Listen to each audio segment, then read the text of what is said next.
I call to order the December 8th, 2025 meeting of the Henderson County Board of Public Education. Would we please rise for the presentation of colors from North Henderson High School, Air Force JROTC, under the leadership of Colonel Eric Runquist.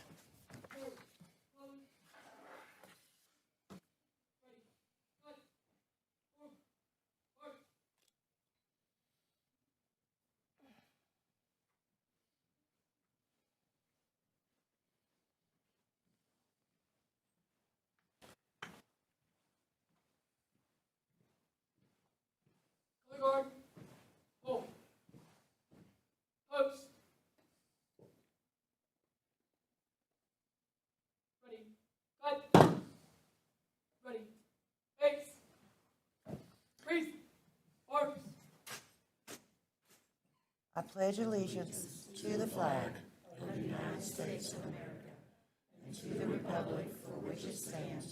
one nation, under God, indivisible, with liberty and justice for all. Order, arms. Ready, face, forward, march.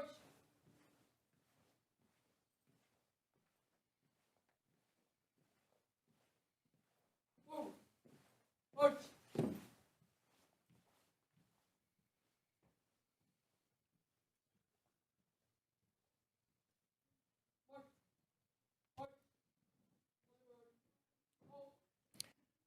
Please remain standing for a moment of silent reflection.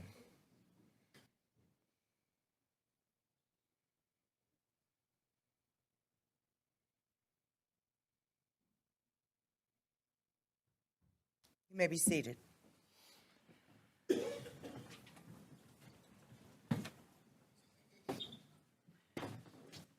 Board members, first on our agenda is election of board officers. We always do this in December, and so I will turn this over to our attorney representation, Mr. Henning. Mr. Henning? Thank you, Dr. Evis. Pursuant to Board Policy 2200 and state law, your board chair and vice chair are elected on an annual basis, and so at this time, it's my privilege to open the floor for nominations for board chair. I nominate Amy Lynn Holt. Amy Lynn Holt is nominated. Are there any other nominations? Hearing no further nominations, I'll close the floor and ask for a vote. All those in favor of Ms. Amy Lynn Holt as board chair, please raise your right hand. Those opposed? Okay, that passes. Holt, you are elected.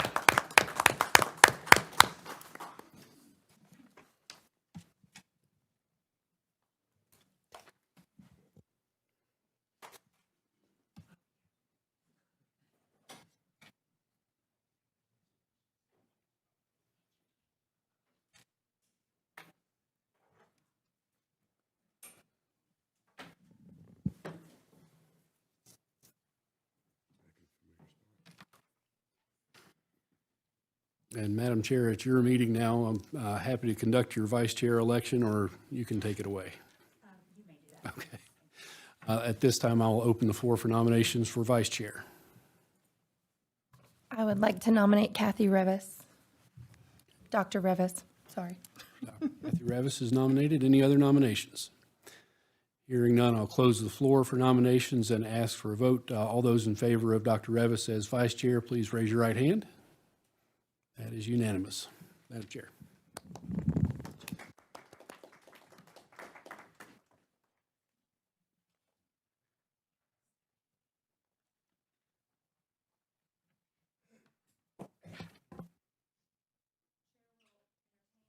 Approval. Make a motion to approve the agenda as presented. Second. All those in favor say aye. Aye. Opposed? Motion carries.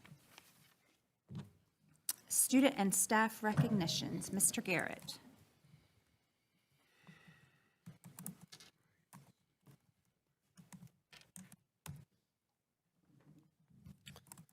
Madam Chair, members of the board, it's always a pleasure to stand before you and honor our staff and students each month. And this evening, we're going to start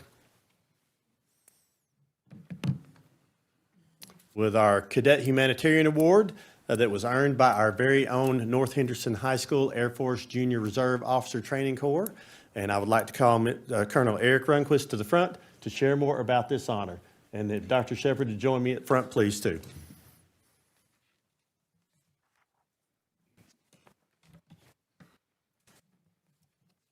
Thank you, Mr. Garrett. Thank you, Madam Chair. Thank you, members of the board. It's a wonderful opportunity we have every month to recognize fine students around this county and staff members. Tonight, we look forward to recognizing some of our Air Force JR2C cadets at North Henderson. You've seen some of them in action tonight already. Just a wonderful group of students each and every day. We have about 110 cadets every school year in our ROTC program, an award-winning ROTC program, and we have the best leadership because we know nothing happens without leadership, nothing more, nothing less. And so what I'm going to do right now is I get to turn it over to Colonel Runquist, and I feel honored to actually be up here with Colonel Runquist. He's a fantastic person, a wonderful leader, a great man, a great mentor to many in our school and community, and a great leader of these cadets. He's going to walk you through this award and this award process and what it means. It's a very big deal. I learned a lot through this process about this award, and I'm looking forward to calling these cadets down and have them receive this award. So I'll turn it over to Colonel Runquist at this time. Let's give him a round of applause. Members of the board, really appreciate you taking your time to help recognize the cadets that you'll see are in front of you. I'll just go ahead and read the narrative. First of all, even though I know what's up on the board, and I'll kind of take you through the process of when it took place. So, mission of Air Force Junior Reserve Officer Training Corps at North Henderson High School is to develop citizens of character dedicated to serving their nation and community.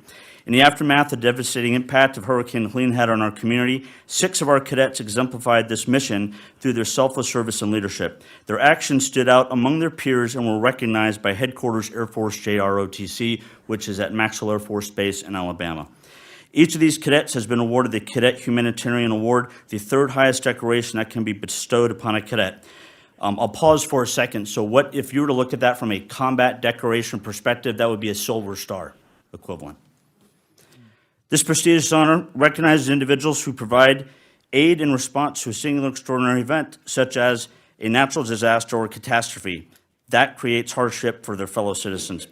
During the challenging time, these cadets were fully engaged in relief and recovery efforts throughout our community. They assisted with food distribution, collected and organized essential supplies, supported first responders, and participated directly in recovery operations.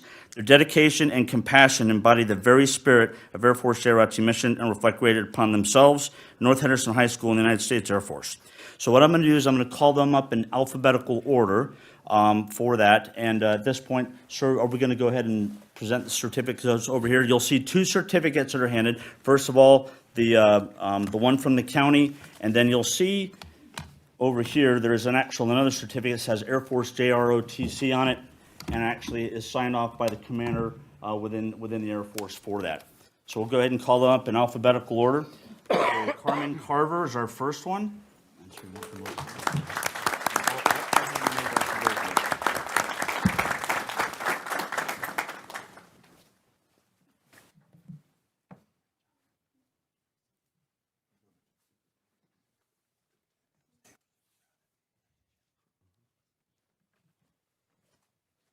And next is Elena Elliott.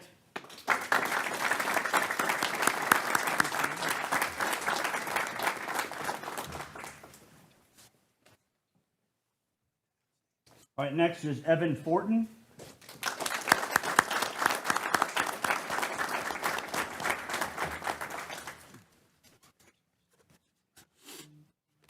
Next is Jackson Guffey.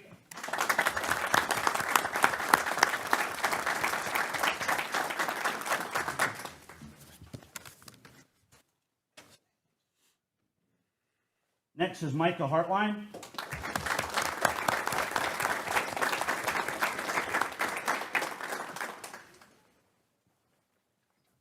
All right, last but not least is our Corps Commander, Kobe Paris.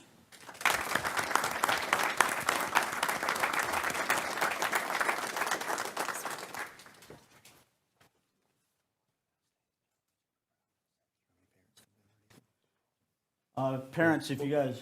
Would I want to stand? Yeah. If you guys want to like come. So this is a good time, stand up and come get a good picture.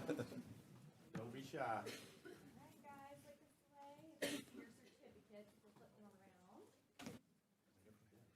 We'll take as much time as you need, it's okay.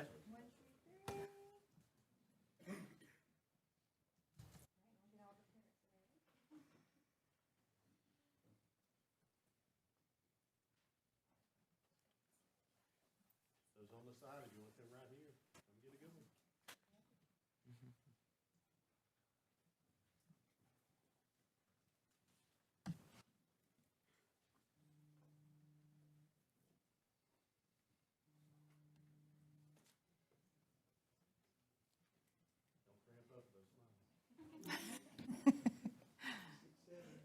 I'm 6'7". Always one in the crowd.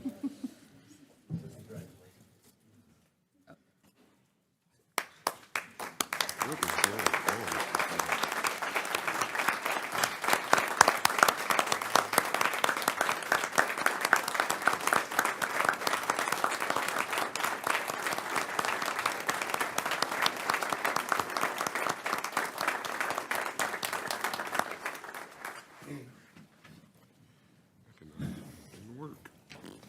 What another great example of how students can lead when given the opportunity and when faced with a problem that sometimes we all have trouble facing. So congratulations to those young people.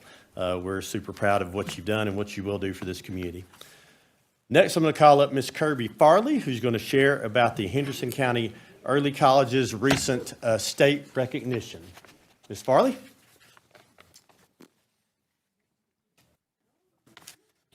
Make them, whoever you got with you, bring them on up. I brought an entourage. Thank you. Good afternoon, members of the board. Thank you so much for having us here today. I am incredibly proud that the Henderson County Early College has been named a North Carolina Blue Ribbon School. This reflects the extraordinary commitment of our teachers, the hard work and perseverance of our students, and the strong partnership that we share with our families and communities, as well as Blue Ridge Community College.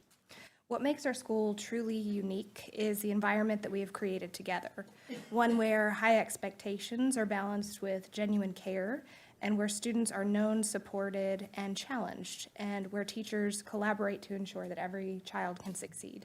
You'll see several of our fabulous staff members and students behind me. I'm really grateful that they joined us tonight. This honor belongs to all of them, and it's a testament to what is possible when a school community believes deeply in its mission and in one another. So thank you very much for this special recognition.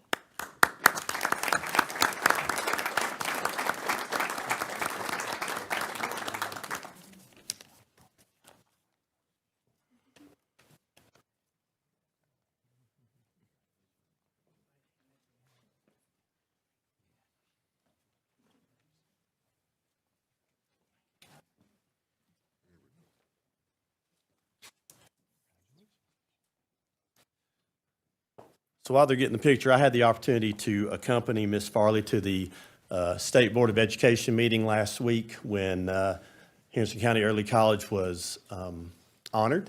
They're one of only 4 schools who were honored, the only high school honored with this inaugural award for the state. This came about, North Carolina started this program this year after the Federal Education Department pulled out of the National Blue Ribbon recognition program. So we're certainly glad that Department of Public Instruction and our State Board of Education chose to honor these same schools in the recognition in which they deserve.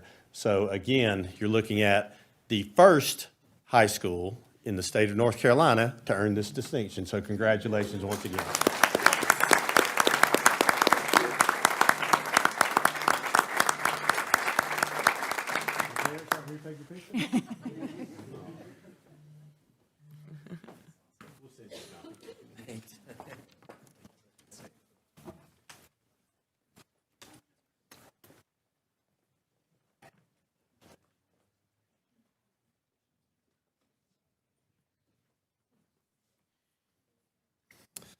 And we're proud that those are our honorees and awards for the evening. So thank you for the opportunity to share.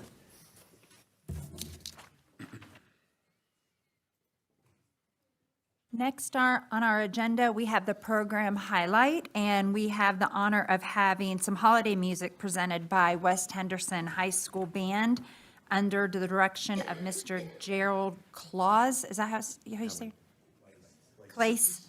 Okay. Welcome.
Mr. Clace, if you'll come up and introduce these young people to us, please, that would be awesome. Because they did a wonderful job, and we love the fact that you brought them to share with us, but now share who you brought. Sure. Thank you so much. Thank you so much. I would love to talk about my students. This is fun. On the French horn here, will you hold up your horn there? This is Joe Lavorne. Joe's a senior, and Joe took a tour last year with the North Carolina Ambassadors of Music to Europe, toured all around Europe, and played in a variety of locations for about 2 weeks. Also right next to him, Teague Atwell also went on that tour as well. They were selected for that North Carolina Musical Ambassadors as well. Teague has also made the All-State Band twice and is a School of Math and Science student, distance learning, so he stays at West Henderson, does remote classes with School of Math and Science. A lot of times, right before a marching band practice or something, he's on a class call. I'm like, who are you talking to? He's like, I'm in class right now, because he's doing an extra class at odd hours. Sophia, another senior here, plays trombone. made the all-county band this year. And we've got Seth over here. Seth is a junior. Seth has got a slew of awards there on his jacket as well as made all-county and all-district band, plays the trumpet. Both Teague and Seth play with the Land of Sky Symphonic Band that's out of the Inca area. And then this is Mitch, and Mitch plays tuba, obviously here. Mitch is a junior. He's got plenty of awards as well, has made all-county band. Did you make all-district band last year? He's got so many, he doesn't remember. I'm sure you did. I know Mitch was in the all-county band this year. And all these students have also been in the marching band before as well. So welcome to our brass ensemble here. Very nice.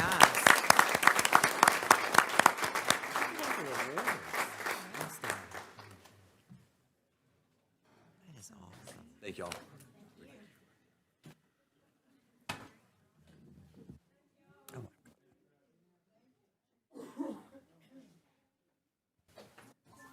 Next on the agenda, we have school features, and we have Sugarloaf Elementary, Apple Valley Middle School, and Hendersonville High School this month.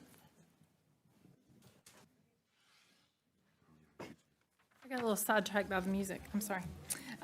So I will just do a quick overview for each of the programs. Since we just had music, we wanted to tailor the programs for the school highlights that you would hear tonight to not only music, but also celebrations. So first of all, you're going to hear about Sugarloaf, who had their winter concert, or is about to have their winter concert, and their book fair, and they're going to talk a little bit about that. One of their teachers, Ms. Goodman, is going to come talk about that. Then we'll hand it over to Caitlin Davis for Apple Valley's Night of the Round Table Luncheon, which goes along with that theme about celebrations.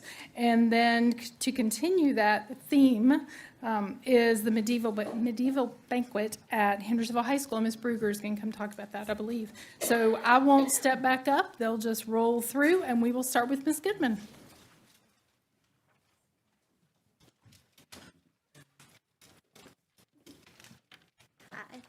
Good evening, I'm Miss Goodman. I'm the arts teacher at Sugarloaf Elementary, and I have brought two student leaders with me to talk about our program, which is tomorrow night, and it starts at 5 o'clock if anyone wants to come and join us. Good evening. We are excited to share a highlight of our upcoming winter musical. This year, all kindergarten through 5th grade students will be performing. Our musical celebrates winter, the holiday season, and the joy of making music all together.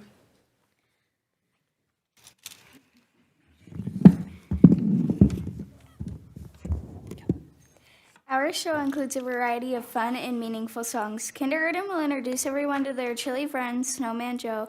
First grade will ask a very important question in the song New Teeth for Christmas. And second grade will share a message of peace in Just One Candle, a song that reminds us how even one light can brighten our world. Upper grade features. The upper grade will feature some exciting musical elements. Third grade will rock out this holiday. Fourth grade will perform a Latin jazz piece titled Blanco es Invierno. And fifth grade will show their softer side with a two-part song called Snowflakes. All students have been learning to read musical markings such as repeat signs, dynamics, rhythm patterns, melody lines, and of course, lyrics. Past classes have also used instruments like Orff instruments, ukuleles, and recorders. During the evening performance, families can also enjoy our book fair and take pictures with Santa, making it a special night for our whole school community. Thank you for supporting the arts in our school. We can't wait to share our winter musical with you.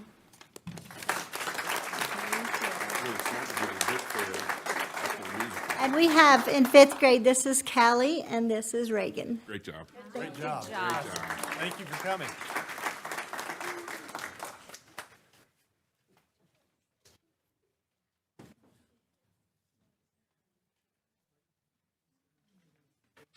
Hello. Hello. I'm Caitlin. I'm the principal at Apple Valley. That's a really good segue because we are a Leader in Me school, and that's where Knights of the Round Table came from.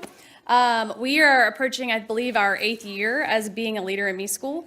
And starting 5 years ago, Brent Stepp, who's now the principal at Flat Rock, and our head of our action team, Susan O'Shields, came to me and said, we would like to have a luncheon where we can invite parents into our school and show them the habits that their students are learning and really embodying. So what came of that was using our mascot to make the Knights of the Round Table. So every 9 weeks, we have teachers who submit students' names with long recommendations of why that student inhabits for the first 9 weeks. It's habits 1, 2, and 3. After that, the school votes on what students should be recognized. On average, we have 8 to 10 students in each grade that get invited to be a Knight of the Round Table, and their parents and guardians get to come to school, have lunch with them, and then they get to hear the wonderful words that those teachers have said about them. It's a great celebration. Our students get t-shirts that go along with it. We take pictures, and it's just one way that we get to show leadership shows in a lot of different ways, and that's what we teach with Leader in Me. It doesn't have to be the person who is standing in front doing a presentation. A lot of time it's leading by example, and the students on the screen are all leaders by examples. So thank you for letting me spotlight Knights of the Round Table.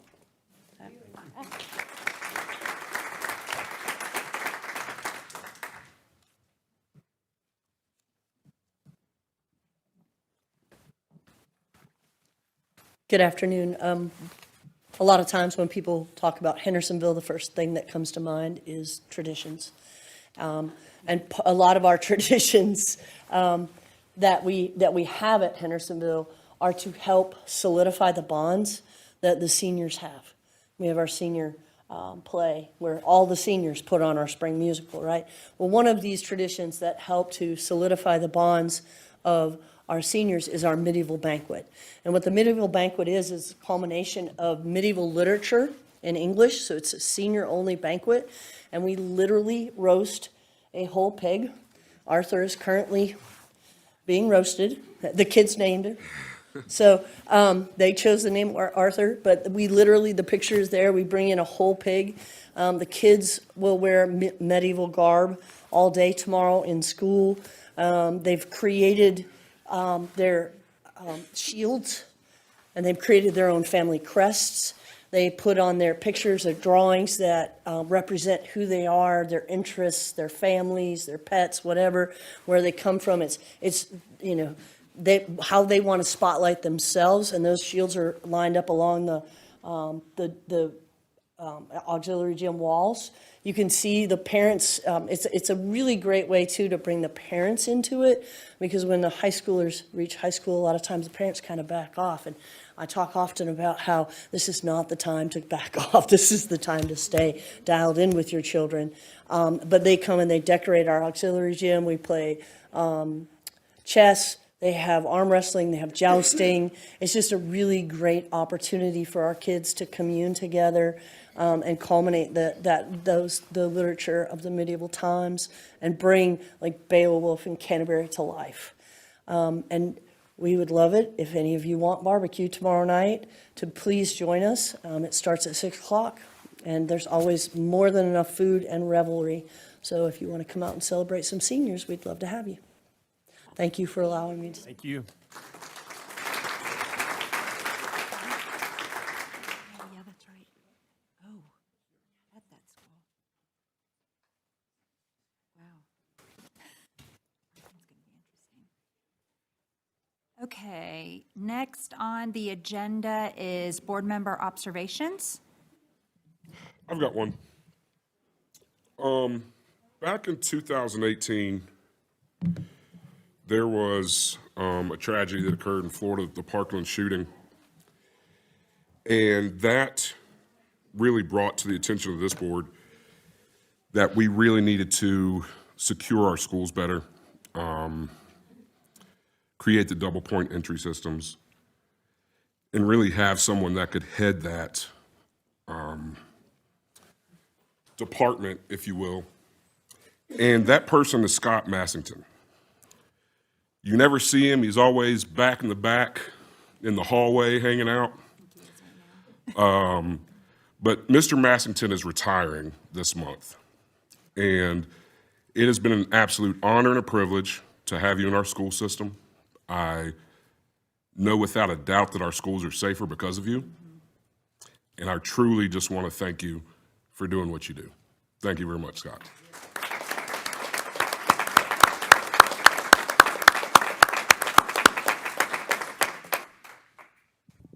Bear with me tonight. I don't have a whole lot of a voice.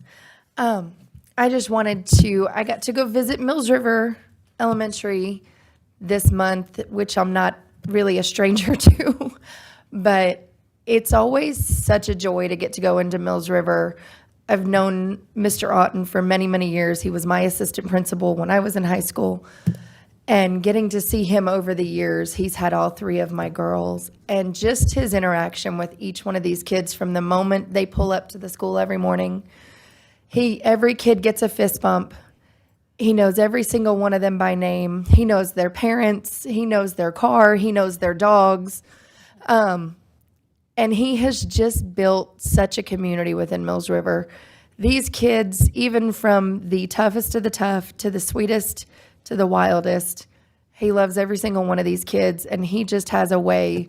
I have never, even the one time I got in trouble and had to sit in his office, never ever seen this man raise his voice. He just has this way with kids, and it was just such a joy. His teachers, the way that they all work together, and I know we are proud of all of our schools. And you do not become a principal of any school, especially elementary, if you do not love what you do. But it was just a joy to get to see him. Normally, I see him on a parent level and in and out every day as a parent. But being able to go in and just be there as a board member and talk to him on a different capacity, it was nice. And so I just want to thank Mr. Otten for his many, many years of service to Henderson County, and he better stick around for many, many more.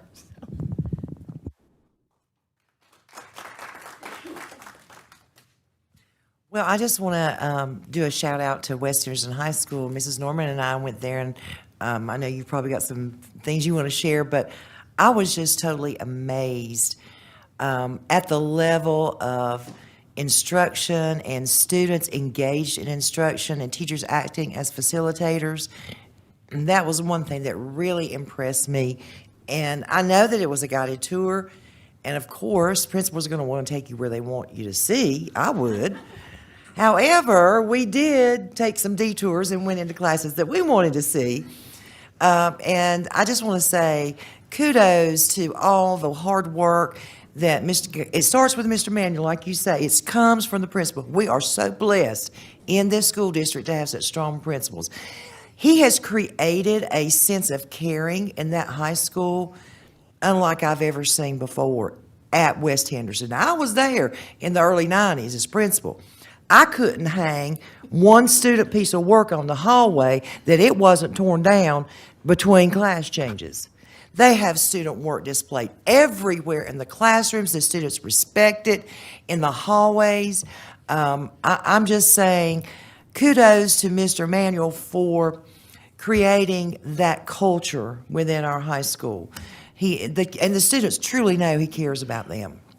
But the teaching was awesome as well. Students were working hard on a lot of authentic projects, and we saw everything from a really good co-teaching inclusion class.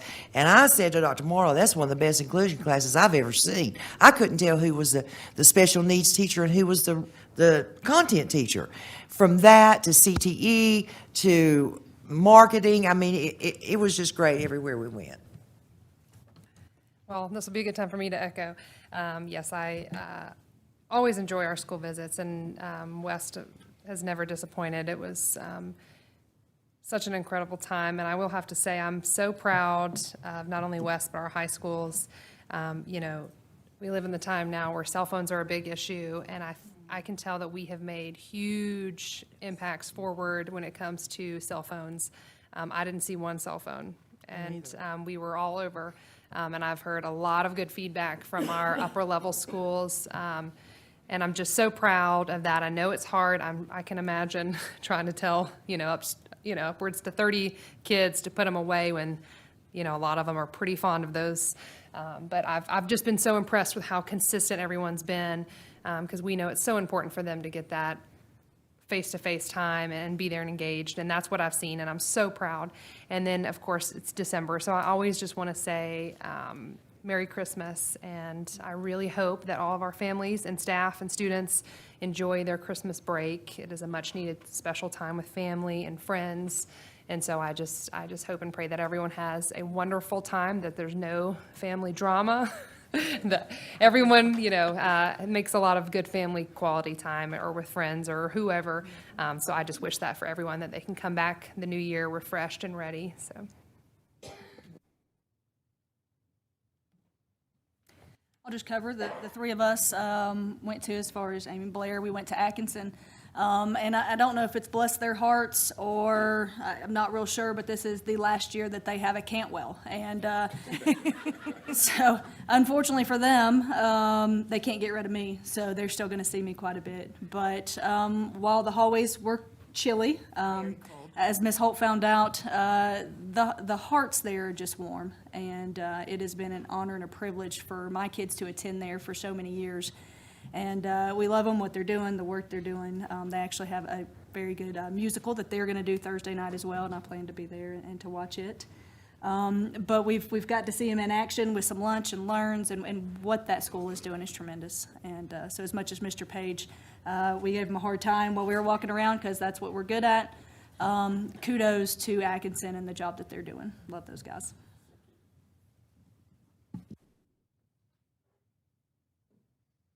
I just want to say, I thought I was the only one that said kudos. So, glad to hear it several times. I did visit with Mills River, and one of the things that always reaches my heart is to watch how the students engage with the teachers and the teachers engage with the students. And then in the hallway, how they all obviously engage with Mr. Otten. But every school does have its own personality, and it's really kind of hard to nail down because Mills River, it like kind of touches all of them, like the nurturing, the structure, the fatherly. It's just one of those schools that's really well-rounded, if you will. And I do want to echo what you guys said about the cell phones.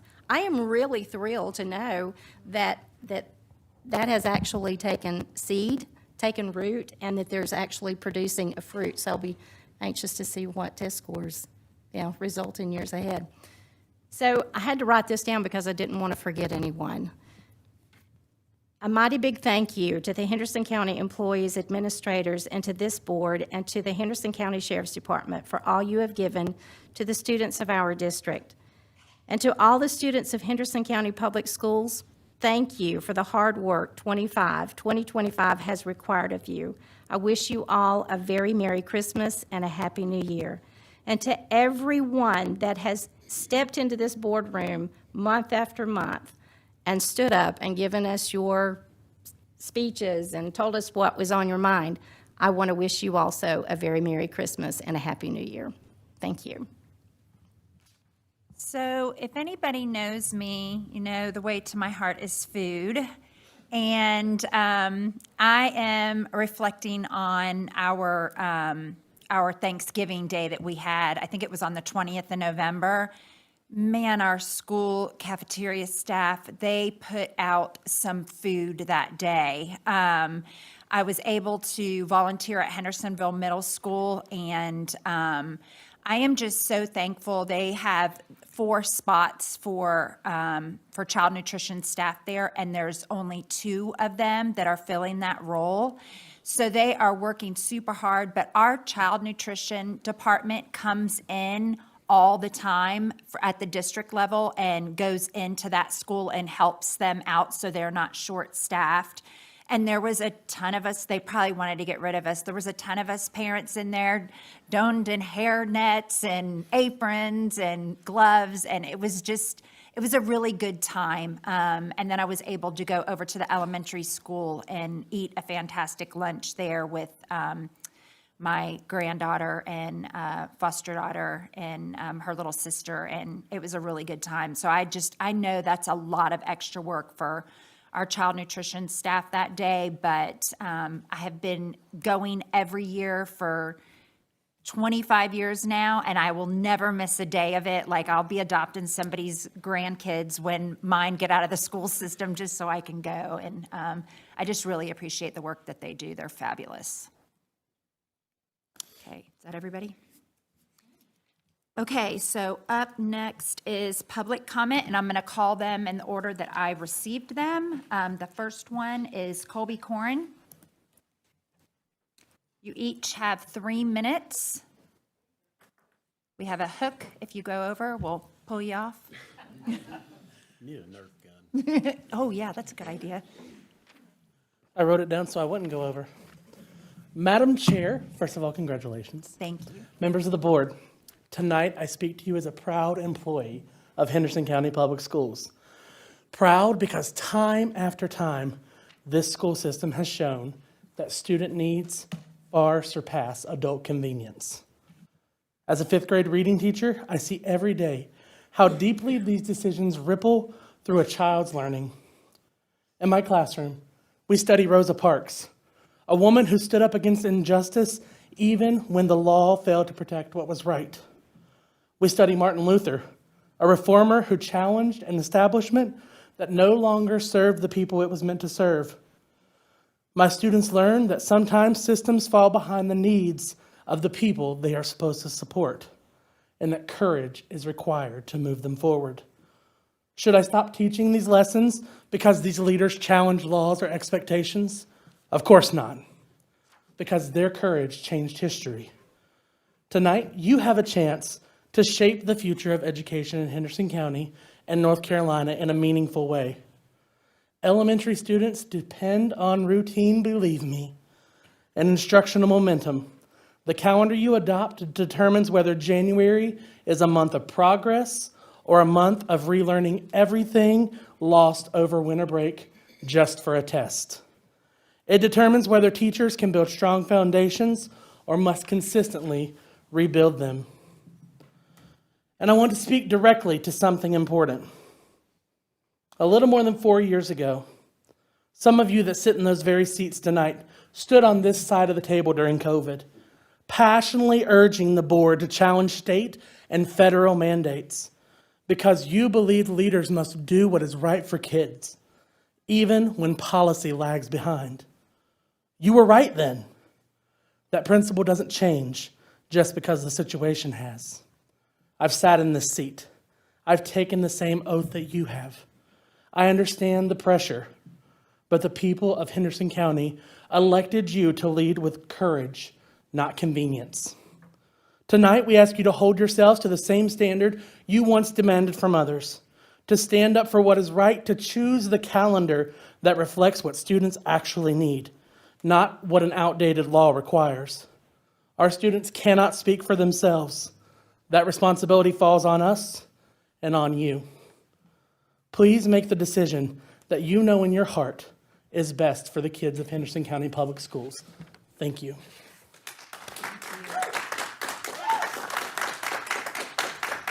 Shelby Lewis.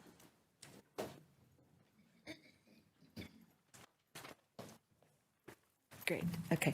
Madam Chairperson, board members, and school personnel, please excuse my unprofessional dress. We were supposed to go on a field trip today and did not, pending the weather. It's so fitting that Colby was called first because he was the one that was like, hey, get your butt there. I'm a native of this county. I was raised in this county. I was educated in this county, started my career at East High with these two guys, and went to Reynolds, and then I came back, and I currently teach social studies at Hendersonville High School. The vision of this county is every student to achieve success, to be globally competitive, and to be a lifelong learner. And today, I challenge you to think about two perspectives with the calendar. And I just want to echo Colby. I want to keep the calendar as it is. The first is with a student perspective. I've taught high school for 18 years. It is so difficult for a student to come back after December to then think about high stakes testing. I think about Math 1, I think about Math 3, I think about biology and English, all these EOCs that measure us as teachers and as a county. These kids have a 3-week break. And while they need that break, we know that as adults, they need time to process, take a break from that Algebra 1A, come back, and then start the Algebra 1B right in January. I also think about our goal as a county. If we're truly going to be a lifelong learner, then why are we not emulating the same schedules of which these kids will go to? College, 4-year, community, 2-year, vocational school, 2-year. They're on the same calendar. If our goal is really to prep them, then it is to emulate the current calendar which we're on. There's also the mental break that is needed of these students. They need the break. We know mental health is real. Let's keep the calendar as it is. The second challenge, sorry, I'm going quickly, is I want you to think about the teachers in the classroom. A lot of the teachers in this county, myself is one, Colby and his wife is two, we do PDs in the summer. I'm an AP reader. AP reading starts in January 1. I will fly into Kansas City. I will start reading live essays on the 2nd. I read 3,500 essays last year. Those are live reading. I make my students better writers because I'm there. I can't go to the read if we don't have our current calendar, because we will then be pushed to a July or a June graduation rate of the 19th, or the date of the 19th, or the 9th, sorry, the 9th. So please keep that in mind. And it's not just myself as an AP reader. These teachers are seeking out PD opportunities, NEH, NIH. I want to leave you with two thoughts. One, if every vision is for a kid to be successful, think about that kid that needs to go to Clearwater, Florida to the marine biology program that starts on June 1. Think about these incredible band members that were up here going to governor's school, by the way, that starts on June 21st. If we don't get out until like June 19th, where's their mental break? And I also want to just echo, and Colby and I didn't even plan this. Upon reading social media, a former county commissioner and General Assembly member said, what good is teaching a student to violate a clear law? There have been historical violations that happened in this county, Hendersonville High School being one about integration, forcing before the federal mandate. And I challenge you to think about how violating those laws were better for students and people. Thank you.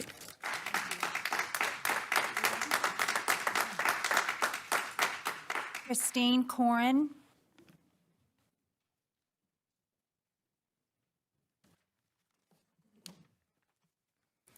Madam Chair, members of the board, my name is Christine Korn, and I'm a teacher at the Innovative High School.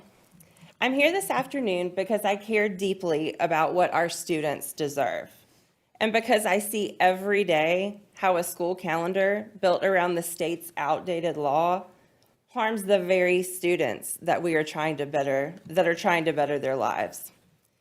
If students hope to graduate a semester early and start college in January, it's impossible because their high school semester isn't finished until weeks after the college term has already begun. The calendar alone is holding them back. And in my building, this problem isn't theoretical. It's a daily reality. We house 2 schools under one roof, and if you adopt the calendar that follows the outdated law, these schools will be on 2 completely different calendars. Our early college must follow the community college schedule. Our career academy students would be forced into the state-mandated one. That means different start dates, different exam schedules, different instructional pacing. And please understand, CTE and elective teachers, and often core teachers, from both schools serve both programs. Sorry. We are teaching early college students on one timeline and career academy students on a completely different one in the very same classroom. It's a logistical nightmare that drains instructional time, confuses families, and creates barriers we cannot fix through effort alone. Students aren't divided into these classes by schools, but are all served at the same time by the same teachers. No amount of dedication can align instruction when the system itself is misaligned. A unified, student-centered calendar, one that aligns with the community college our students attend, would give all students a fair starting point. It would allow them to finish first semester exams before winter break, reset mentally, and walk into January ready to succeed instead of scrambling to catch up. We tell our students to aim high, seize opportunities, and prepare for their futures. But this school calendar shuts doors for them before they ever even reach the threshold. You have the opportunity to change that. Not perfectly, not permanently, but meaningfully. Please choose the calendar that best supports the students who are working so hard right now to build their futures. A calendar that respects their learning, their time, and the opportunities they have earned. Thank you. Katie Gash.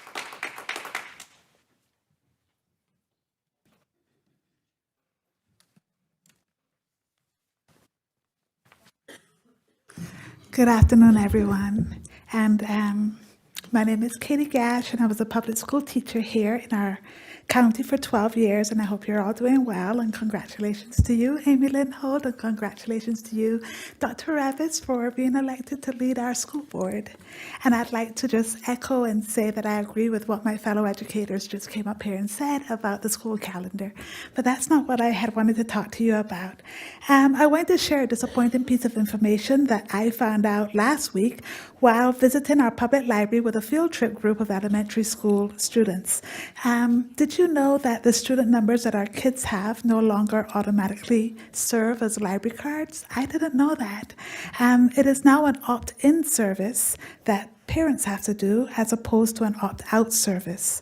I couldn't believe it. And as I'm not sure if we have spread the word to our parents and our teachers in a meaningful way that this has changed over the years. What has allowed them, let me start again. And I'm not sure if we have spread the word to our parents and teachers in a meaningful way that allows them to take the necessary actions to ensure that their students can access all the wonderful resources provided through our public libraries. I myself am a mother of 3, all of whom graduated from our amazing public school system. I'm also the daughter of 2 librarians, and so this has extra special meaning to me.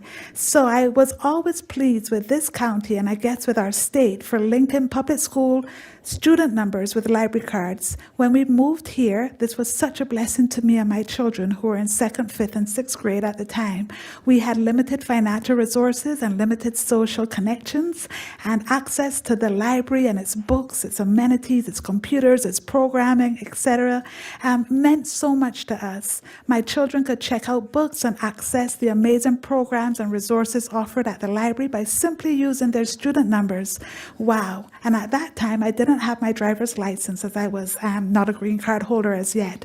But last week, I heard that the state has changed things. Now parents have to opt in their students to be able to link their student numbers to library cards. And this is an extra step. And I heard that not just parents, but a lot of teachers have not been formally alerted to this change either, at least not in a way that they fully understand. And guess what? It has to be opted in annually. Why are we making it so hard to borrow books from the library? The mobile library visited the Boys and Girls Club recently, and I've heard that very few students could borrow books because the student numbers were not linked as they had been in the very recent past. Why are we not telling parents this? I suggested that maybe the library host sign-up tables at school parent nights, or find some other way to truly partner with our school system to make sure that parents know of this change and opt their kids in if they want to. Thank you. Carol Cannon.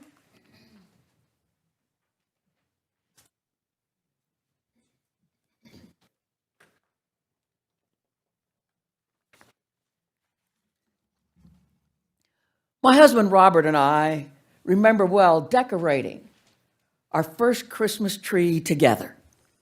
We bought a tree, put on 2 strings of lights, and a few ornaments.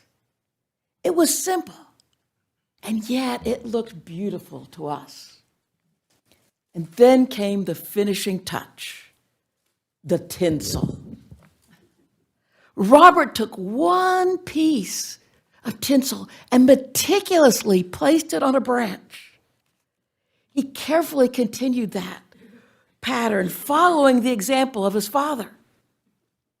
Meanwhile, I was gladly taking a handful of 6 or 8 strands of tinsel and tossing it gleefully on the tree. It fell like snowflakes, in my opinion. And in my eyes, that was the way my family had always done it.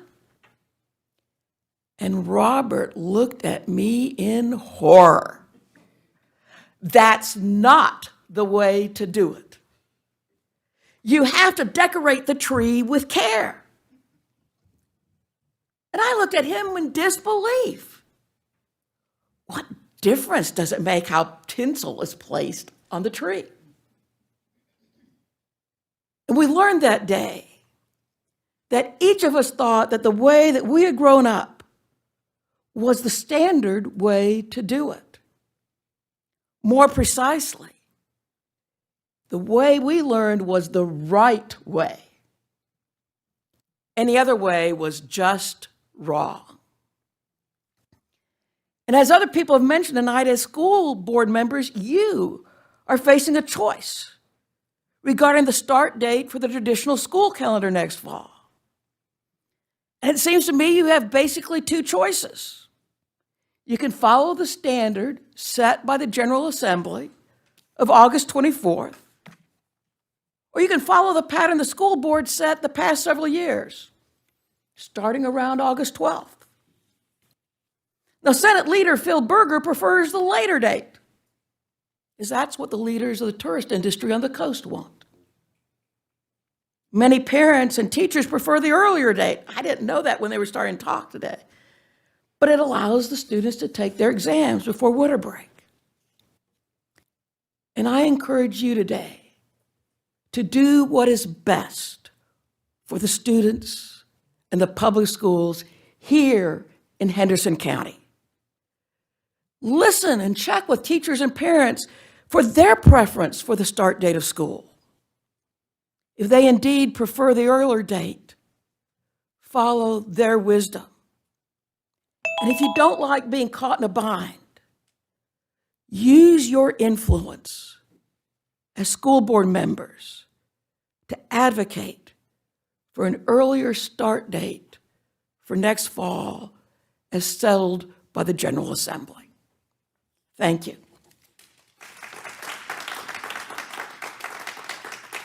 Donna Owens.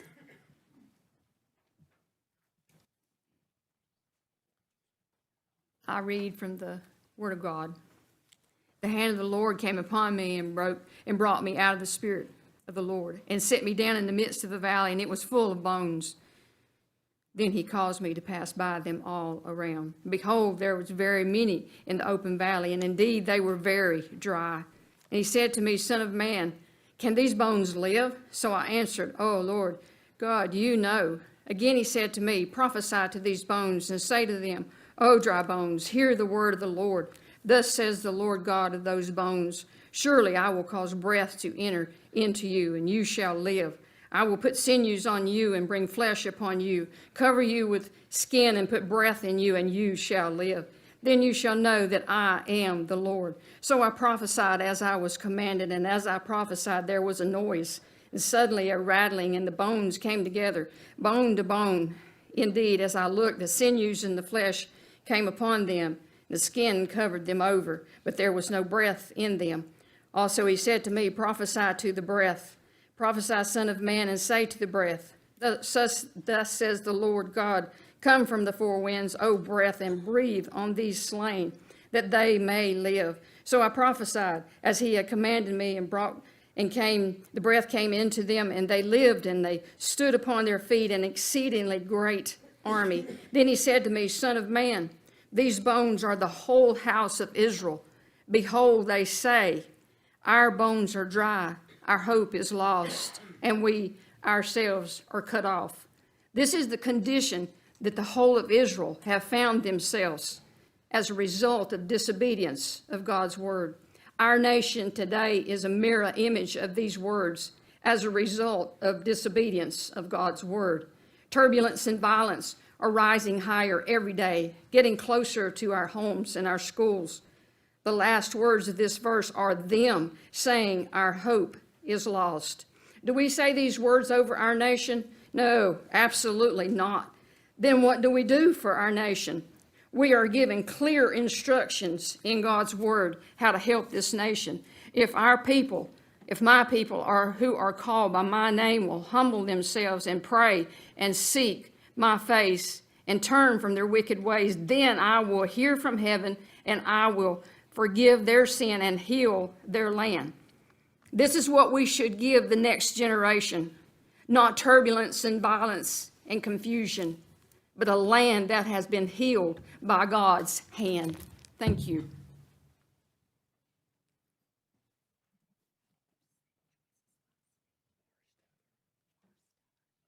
Joyce Marsteller. Did I butcher it?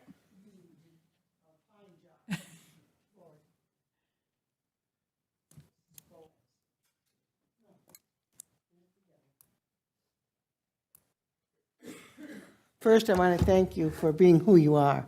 You're awesome people. I've prayed for you every day. Your faces come before me. Maybe not your names always, because I'm old. But I do know who you are, and you are great, wonderful people that I really have had a pleasure.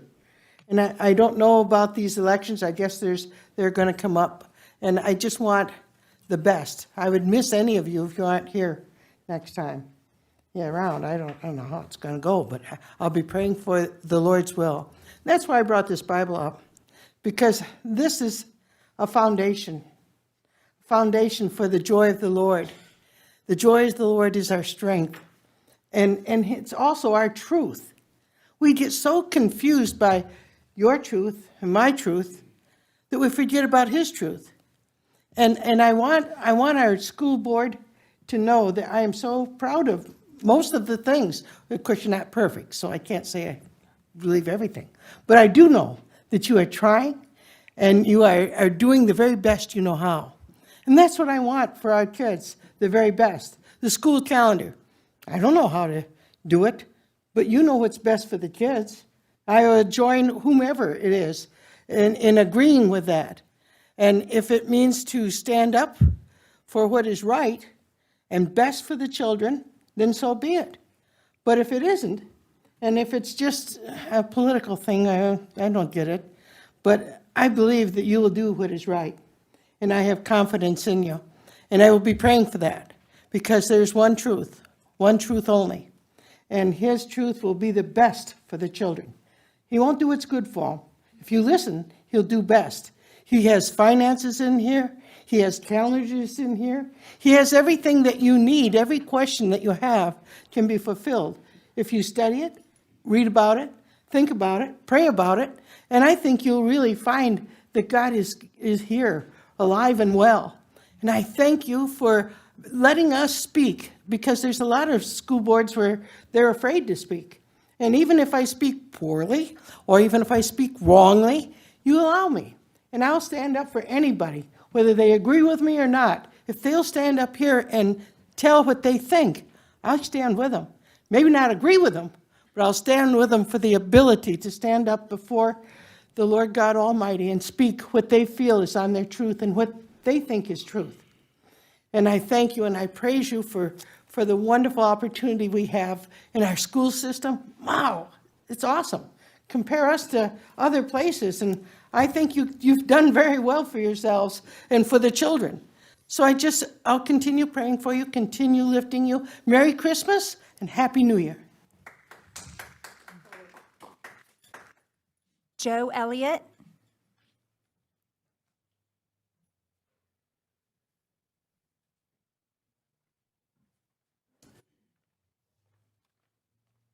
Good afternoon.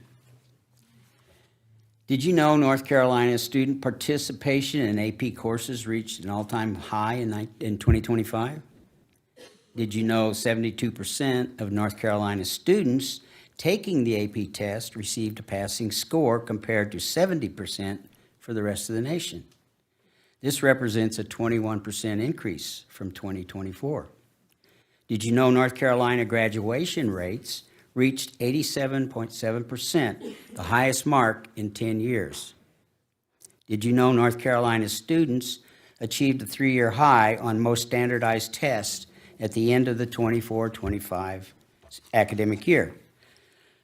Our much maligned public school teachers deserve the credit for the improving academic performances of their students. To be clear, these stellar marks are for public school students only. There is no public data on the academic metrics of private school voucher students. So it is extremely difficult to assess what $500 million of taxpayer-funded vouchers bought us, since private schools' academic metrics are not publicly shared. Meanwhile, despite the demonstrable improvement of student academic performances across North Carolina public schools, teachers' salaries increases for the fiscal year that began July 1st are still in limbo due to the gross incompetence and we don't care attitude of the Republican majority in the General Assembly. And isn't it ironic that as our school board meets today, our 3 representatives in the North Carolina General Assembly, Moffitt, Balcom, and Johnson, are very likely at the school board of elections asking us to send them back to Raleigh next year.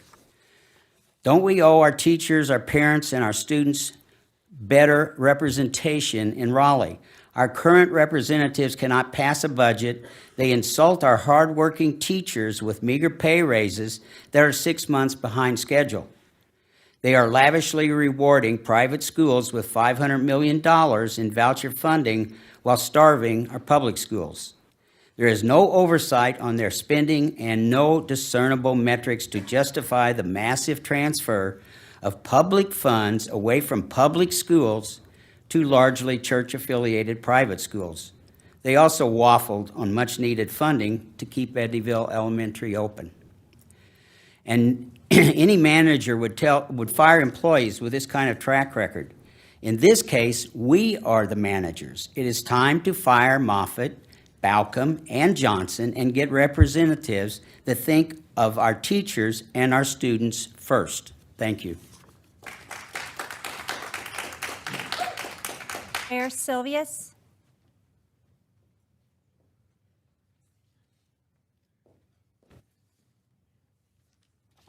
Good afternoon. I'm speaking about religious freedom. And I'm going to have to read from my sheet. The law is on the side of people of faith, and the Constitution is meant to protect us. It is not meant to bludgeon people over their head with it. It is meant to protect people of faith and to protect everyone. Instead, it is being used to try to silence people of faith. We are allowed to say morality exists. Yes, there are values that help us be free and to continue this freedom.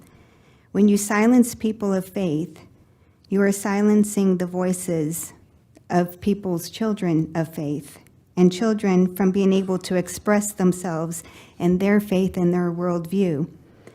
Students will go on propagating the secular worldview being taught to them. They will bow down to an administration or what the culture tells them to do. People are trying to bring fear to the hearts of man and our youth, but we have every right to express our beliefs and the whys behind the decision-making that people do, such as following the law.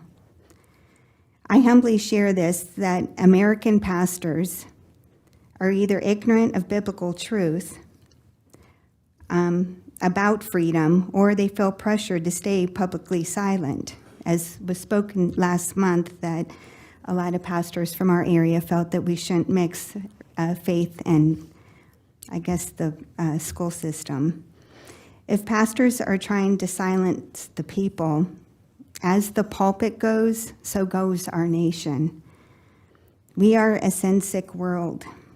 Even though I always rejoice hearing all the wonderful people who accomplish great things in this school. And I know in many schools, many people are accomplishing great things. But there is a hatred toward those who love God and the Lord Jesus. Americans who believe in liberty, it is religious liberty that is at the heart of it. You cannot have a free nation without understanding what liberty is. Secularism functions like a religion by holding strong beliefs about reason and humanism, and it is purposely filling the void of faith with its own set of values, creating a new powerful religion of the 21st century by the removing of the one true God. We cannot have a free nation without morality that comes from our Creator. When we remove him, we get people shooting at people like Charlie Kirk in front of thousands of people, and he stood for the freedom of speech.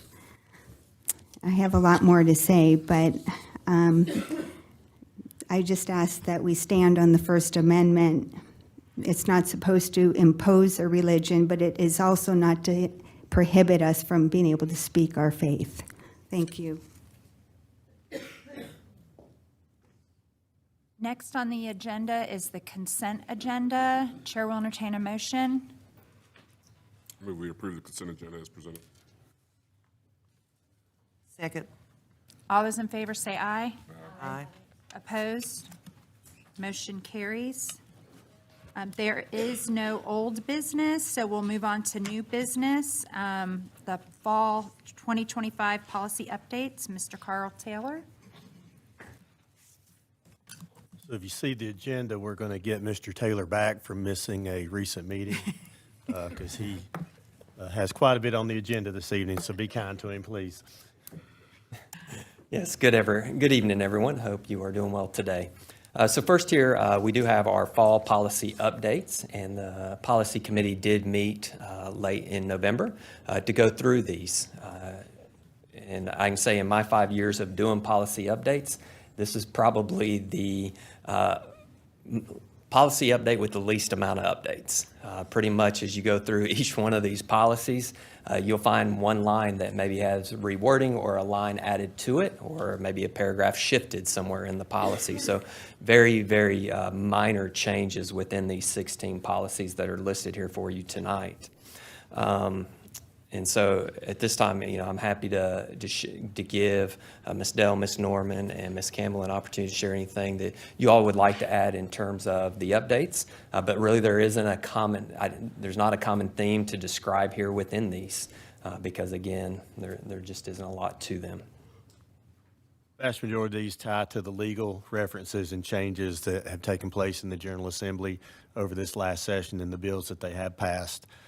So that is a majority of what we see here with those little picadillos that come with those changes.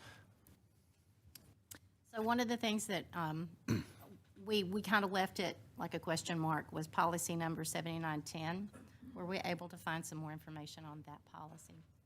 Yes, so policy 7910 deals with the retirement policy where there is a new paragraph added to this. And I will defer to Mr. Henning here to provide some legal guidance with this addition. So that policy deals with a fairly recent change in the law about the pension spiking issue that I would, at the risk of putting everybody in this room in a coma, I'm not going to explain what it is. The long and the short of it is folks over $100,000 plus some adjustment for the consumer price index become eligible for pension spiking, depending on what they're paid. There's the recent change in the law tries to shift the burden for that onto them. It's largely going to be a matter of, there's state law that sets how much you have to pay. Some of your higher paid folks are going to be principals with a lot of experience or central office administration that have a lot of years in the system. The long and the short of it is it is state law. We have to be aware of it and deal with employees who are eligible for that consideration, but we're going to deal with it on a sort of a case-by-case basis. Thank you. Yes, ma'am. There was one, I think, because you and I wasn't able to come to the meeting, and there were a couple that we had talked about. We were talking about some clarification from the attorney on that one that, again, sorry for my voice, 2125 to 7315. There was that one section that we couldn't find any, supporting information about. Yes, so 2125 deals with confidential information. So in this policy update, it adds a section C to it titled Data Identifying a Person as a Supporter of a Nonprofit Organization.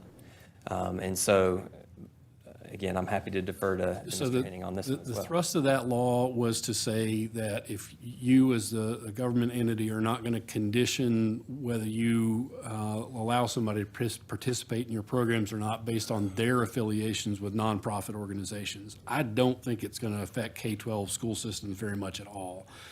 It really is sort of to prevent political sort of freezing of people out depending on what their sort of nonprofit affiliations of themselves are.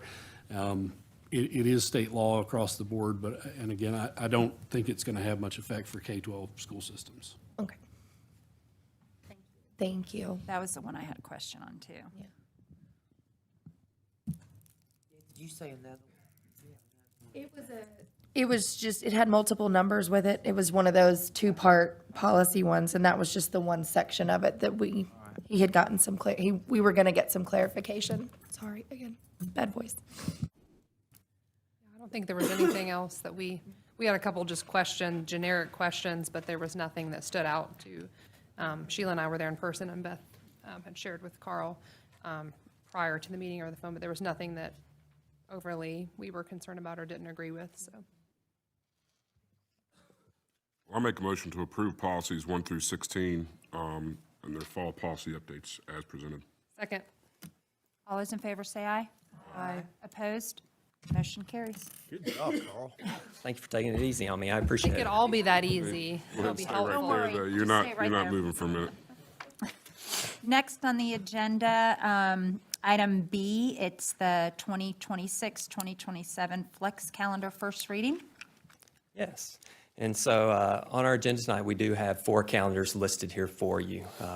As we did a few years ago, we started the tradition of presenting 2 years' worth of school calendars at one time to help our families better prepare for the upcoming school years that are ahead of us.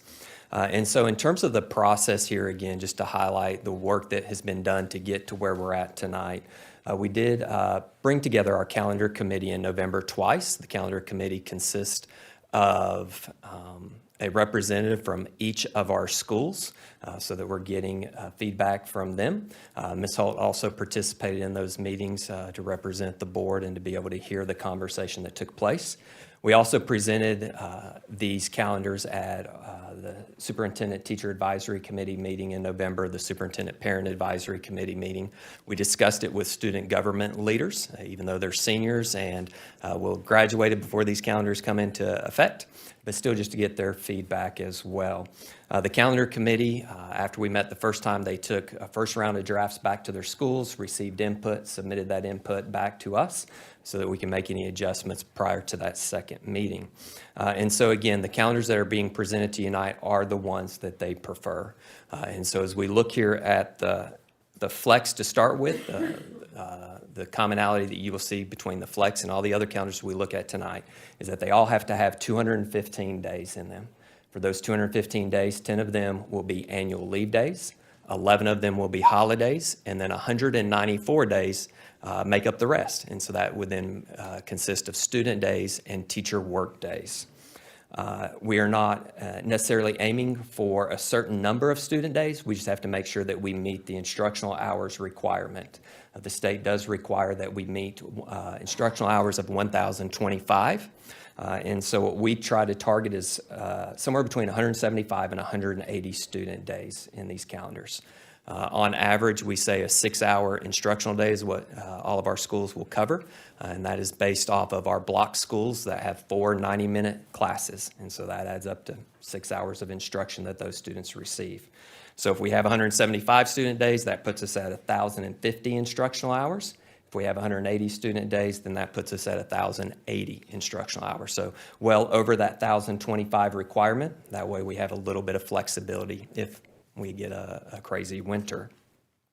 As we start here with the Flex, again, the Flex is our calendar that has students they go to school for a quarter, then they have their intersession, so they have a break, come back for another quarter, and that carries on. Some marks that we have to meet here is that each time students are in session for that quarter, there has to be 43 to 47 student days. Then when they are on break, the breaks have to consist of 14 to 18 weekdays. And so that's kind of the criteria we have to meet with this one. And Mr. Taylor, that is a change that came within the last few years to clarify what is a year-round calendar. So the General Assembly did that probably 4 or 5 years ago, just to clarify that that is what qualifies as a year-round. Is it typical to have, it just looks kind of funny to me with the 4th of July being right there, that you have a work day and then you have a holiday and then you start the school year. Is it typical to have that work day before the 4th of July for them? I believe the last couple of years it has fallen that way, as we again, everything's trying to meet that puzzle of 43 to 47 student days once we get started, and then balancing that out with the time off that students have to have in between. And so, of course, there are options. You know, that July 2nd day that you see there as a work day, it could be moved anywhere that there's not already something on the calendar. Again, both of our flex schools, Bruce Drysdale and Hendersonville Elementary, had an opportunity to see this, and so we did not receive feedback that requested that day to be moved. But you are right, it seems a little bit odd that teachers have the option to work the 2nd, and then they're off on that Friday for the July 4th holiday, and then they come back for 3 work days. But none of them had any concerns about it. We did not receive feedback. I mean, there may have been some concerns, but then Yeah. it's about a trade-off then. Yeah. So if we move that day, then do you want another one at the very end of the school year? Do you want it somewhere within an intersession? And there are already days built in there, so, so I think, Well, it's nice that it is an optional one, but it does seem a little weird that it's, yes, ma'am. So, may I ask this question as far as the process? So we only have 2 schools, excuse me, 2 schools who are affected by this. Did the other schools, was this a district-wide calendar committee that made that calendar? Yes, so we covered every calendar we'll see tonight. We covered at that committee meeting.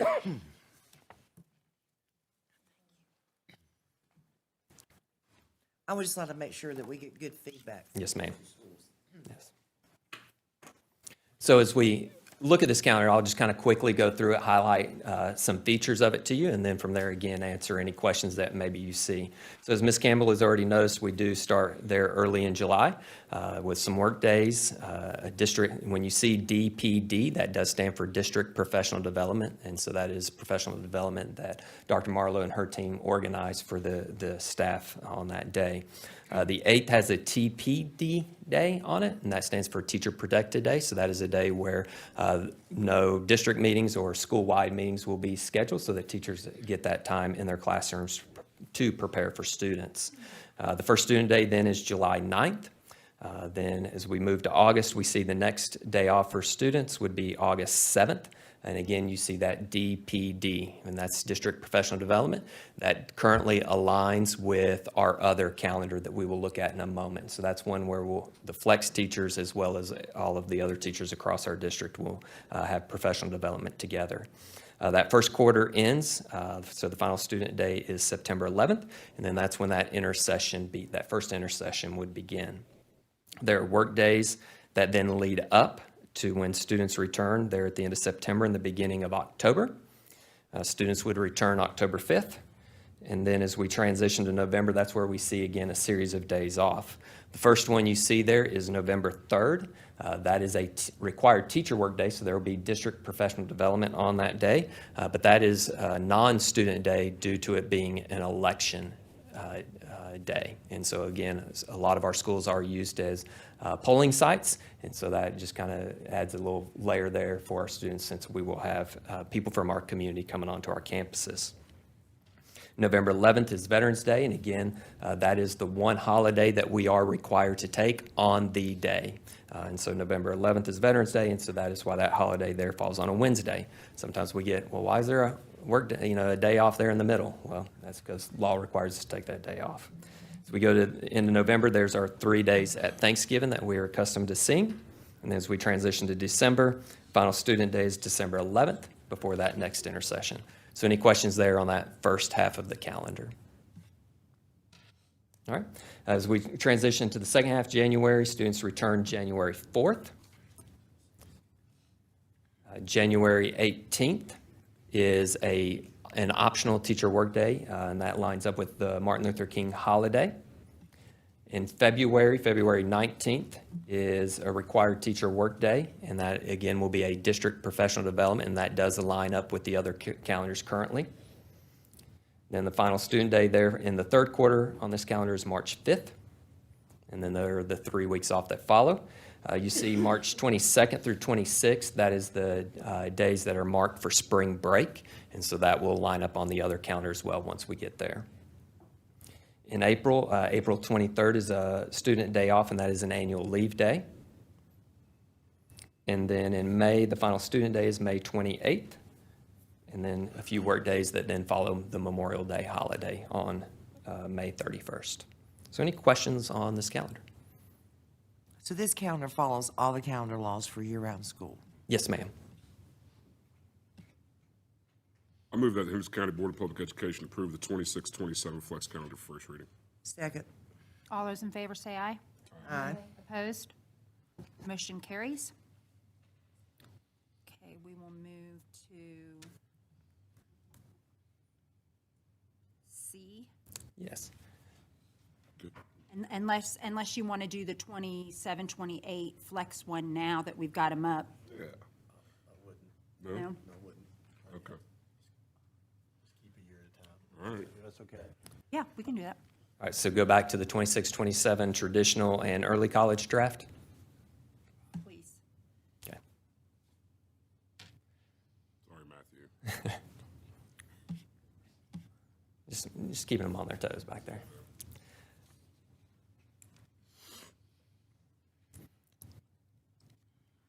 All right, so as we look at this one is titled Traditional Early College, and so this is the calendar where both of those would line up. So all of our, so the early college and then all of our other campuses that follow the traditional calendar. So this does have an early start for those schools.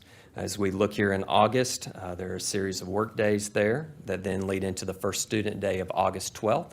And so August 12th is that date that we try to target if we're going to have an early start, as that lines up well with Blue Ridge Community College.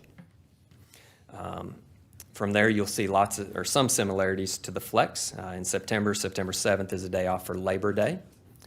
Then in October, October 9th and 12th would be student days off, the 9th being an optional teacher workday, and then the 12th being a required teacher workday, as that would be the end of the first 9 weeks on this calendar.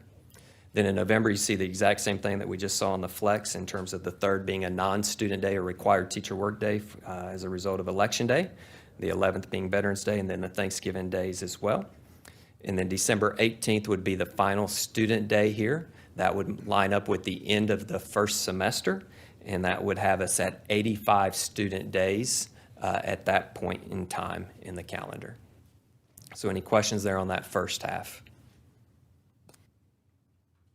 All right, so as we transition to January, January 4th would be an optional teacher workday as we're getting ready to prepare for the start of the second semester. January 5th is the first student day back into a new semester. January 18th, again, just as you saw on the flex calendar, is an optional teacher workday that lines up with the Martin Luther King holiday. February 19th, again, is a required teacher workday for district professional development. Then as we look at March, again, the spring break dates line up with the flex. April 23rd is a non-student day. That is an annual leave day, so actually it's a non-student day and a non-staff day as well. And that lines up with the flexes as we saw just a moment ago. And then the final student day in May would be May 21st, prior to, actually it's a little over a week before Memorial Day. I move that the Henderson County Board of Public Education approve the 26-27 traditional Henderson County early college and traditional calendar for first reading. Any discussion? Yeah. Yes. Go ahead, Ben. I would like to see if we can, because this is the only option that we have been given, I would like to give this back to the calendar committee to review again and see what we can do about finding something that is compliant with the law. I fully and 100% support our students getting done by Christmas break. That has never been a question for me. I fully believe it is better for them to be able to be done by December when they leave for Christmas break. It's just better all the way around. Now, logistically, are our test scores any different either way? No, we've already looked at that. But we are breaking the law, and I understand that people believe it is an outdated law. I get that. But it's still not up to us to decide what laws we choose to follow and what laws we choose to not. There's a bunch of other things in here that we've decided we have to by law have this many days. We have to by law take this day off. We have to by law do this. We have to by law do that. So why all of a sudden is this particular part of the law the part we shouldn't have to follow? So I would personally, before we vote on this, like to give it back to the calendar committee for another review. How many days are in the second semester? You said 85 in the first? 85 in the first, 91 in the second. So for 91. a total of 176 student days. I would like to propose the calendar committee come up with a calendar that is compliant with the law. And if that ends before the first semester, so be it, that'd be great. This has come into law since in 2004. What I am struggling to understand is for 19 years, we did okay on this and meeting the requirements of the general statute. This is not an antiquated law. This is a general statute. And we did fine. For 19 years, our students went to school and we tested after Christmas. Was it ideal? Probably not. But there is no empirical evidence, as you said, that our student learning scores were any better in testing before Christmas. And I would also. It feels better. Yes. It feels better, and I get that. I have 3 grandchildren in school. I've been in school. I was a principal when we had to do this calendar. I just cannot, other than it feels better, we like it better. The one thing that one of our people that spoke, Christine Corrin, that I didn't realize that we had 2 different calendars at IHS. I didn't realize that. We need to look into that as well. And IHS doesn't have to follow this calendar law. Ma'am, for clarification, Career Academy does not, early college does not Don't have to qualify right. because they are a cooperative, innovative Right. high school. They are cooperative. Career Academy does have to. Follow the And so if traditional we didn't do one calendar, of course, the Innovative High School is not tied to a calendar. They're tied, they have to align with Blue Ridge. Blue Ridge has no, as far as I know, they have no calendar law. And in the years when I was in a leadership position, Blue Ridge always worked with us. They wanted us to set our calendar first so they could align to our calendar. They always worked with us, and they have that flexibility to work with us. So if the big thing is that our children do not get to start second semester classes, I would say the vast majority go to Blue Ridge Community College. There may be some who go to Brevard or UNCA or whatever, but Blue Ridge has always been super, super flexible and either try to get that calendar as closely aligned to our end of the semester, or they would even make concessions to allow our students to late enroll into those. And we did fine. Was it inconvenient? Probably was. It probably was for those students. But we're talking 3 high schools that it really impacts. Well, I guess innovative, really impact innovative. 3 schools. I'm not willing to break the law just because it feels better. And I would also like to point out, there's a term in law enforcement, and some of you probably know this term, exigent circumstances, where a law enforcement officer has a right to, obviously they will probably have to deal with it in court, but they make that decision, what is best in a split-second decision to forego a warrant. This is not an exigent circumstance. This is not anybody's life in danger. This is not physically harming our children. This is not detrimental, which is the term I've heard more than anything else. This is an inconvenience law. The part where we need to be fighting this is in Raleigh. Right. That's where this law is being held by one person, and that's where it needs to be fought. And there are many that are trying to do so. But we also stood up here and took an oath to uphold the state law of North Carolina. Until the state does what they have to do, we are still bound by the law, just like we're bound for all these other laws in here of the days we have to have, the instructional hours, the days off. This is no different. Why do we worry about taking Veterans Day? Because that's a law, right? Well, do we just get to pick and choose which laws and general statutes we are going to support and uphold? I, for one, don't feel like that's the type of person I want to be. And I don't want to be that kind of role model to our students. I'm not perfect by any stretch of the imagination. But I do not think that it rises to that level, like you say. It's not something that we've not dealt with before. It's something that feels good, it's convenient. I like it. I wish we didn't have to follow it. But it's not putting, somebody wrote in that we were putting tourism over our children. No, I'm putting the law. It's about what is right, because we're under a general statute, a guideline. Why do we worry about getting 1,025 hours? We shouldn't. You're either going to obey the general statutes or you're not. Don't pick and choose. I'd like to point out a couple things. First, in the realm of silly laws in North Carolina, I'm going to just hit you with a couple. You know it's illegal to plow your cotton field with an elephant in North Carolina? Kind of random, right? You can't play bingo for more than 5 hours in North Carolina. Really weird. Also, you can't sing off key. You can be charged with disturbing the peace. We could all probably be arrested for that, right? You can't steal grease in North Carolina. But let's get to some that are a little bit more, let's say, important to me. And there's three in particular. There's always been laws on the books that are law, but might not be morally correct. In 1918, no women are allowed to vote till 1919, right? In 1967, me and my wife, that'd be the first time that we'd be able to be married. And it's really funny that we sit in this building right here, 9th Avenue High. It wasn't until 1965 that Henderson County allowed the segregation or the desegregation of our students. They were all laws. Doesn't mean that it's right. So you do the right thing for the kids that are here in Henderson County, like we've been doing for the last 2 years, and then when we were doing it during COVID as well. It works. Every single email that we received, we did not receive one email.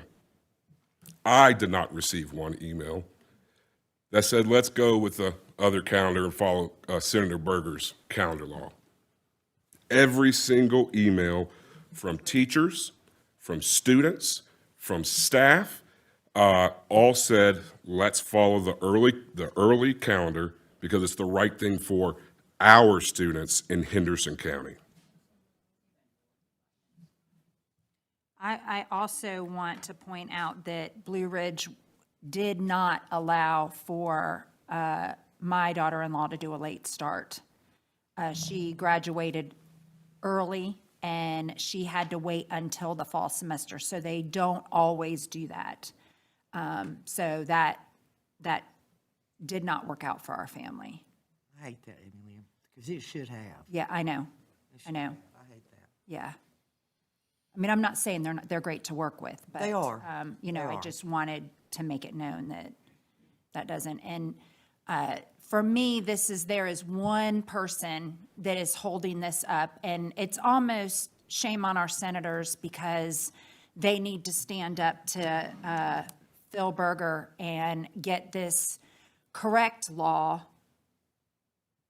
passed, because it's already been stated by the Supreme Court that we must align our calendars to the colleges.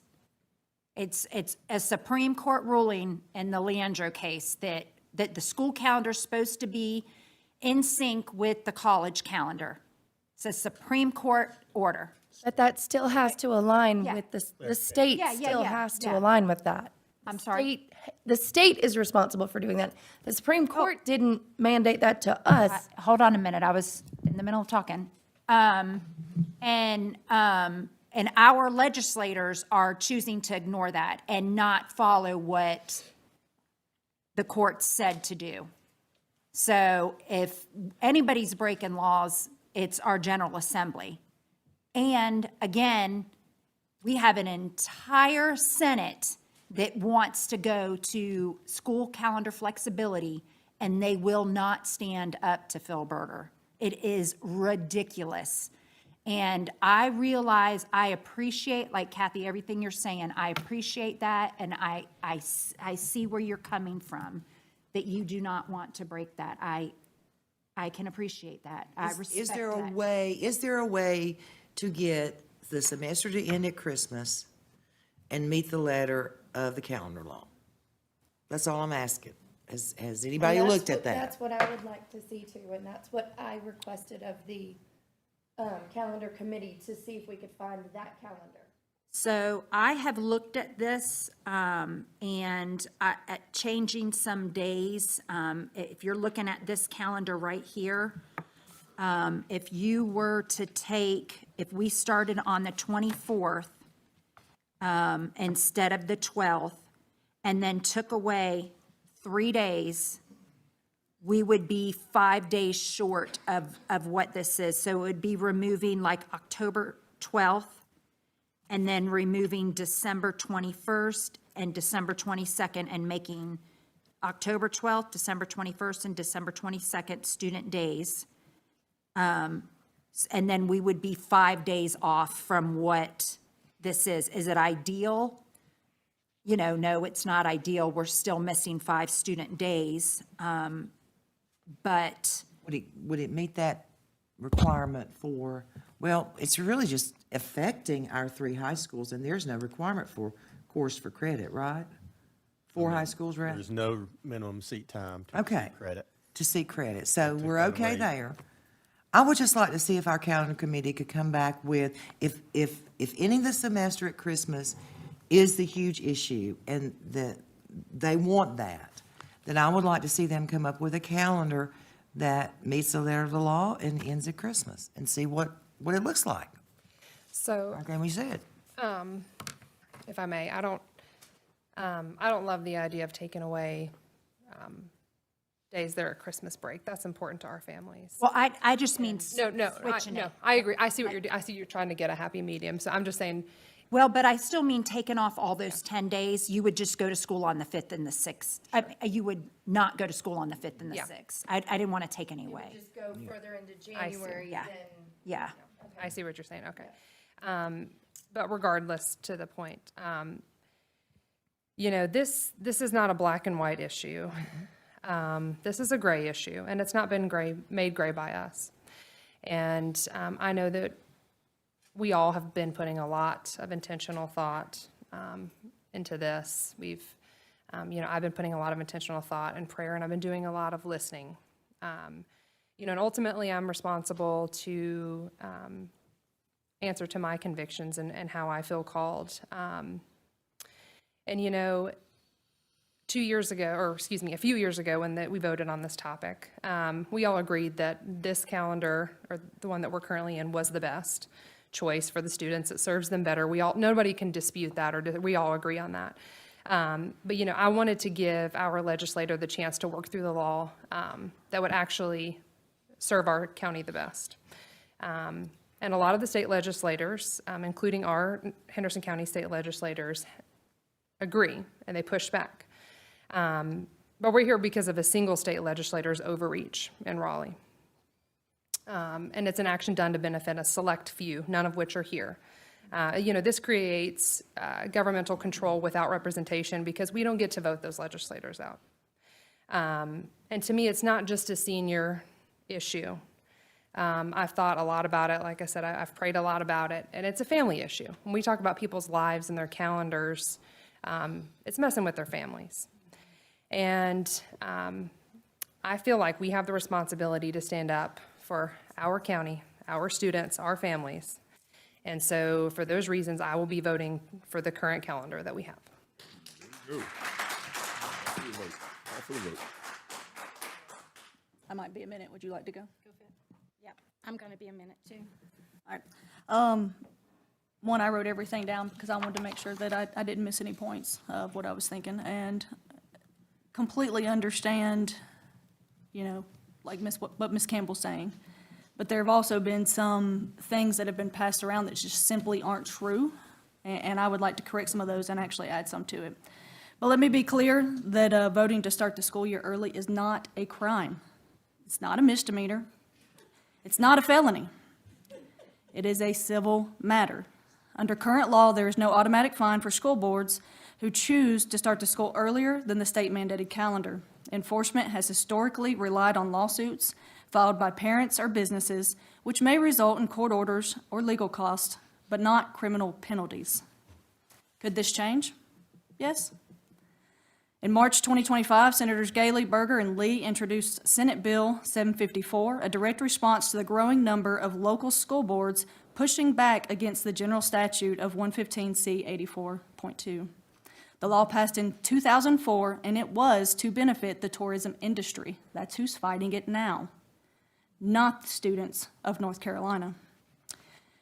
We say that you brought out, immediate circumstances.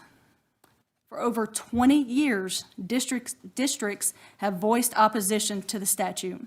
But in recent years, some have taken action, to include us, choosing to start schools earlier to better serve our students, even if it meant defying the law.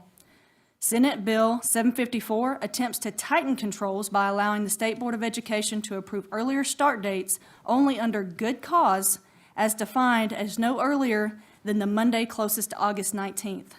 Let me be clear, this does not solve the problem. We still have a problem even if they pass this. Instead, the bill also introduces penalties designed to intimidate local boards. The state board may withhold central office funding until the board complies, and then any resident or business owner in the district may sue the board if the court finds noncompliance, and it may issue injunctions, award attorney fees, and impose civil penalties of up to $10,000 against the district. If the bill passes, these provisions would take place. This is the 26-27 school year, but as of right now, it has been stalled in the House since May 5th of 2025. Now to the heart of the matter, am I violating my oath of office? In my opinion, no, and here's why.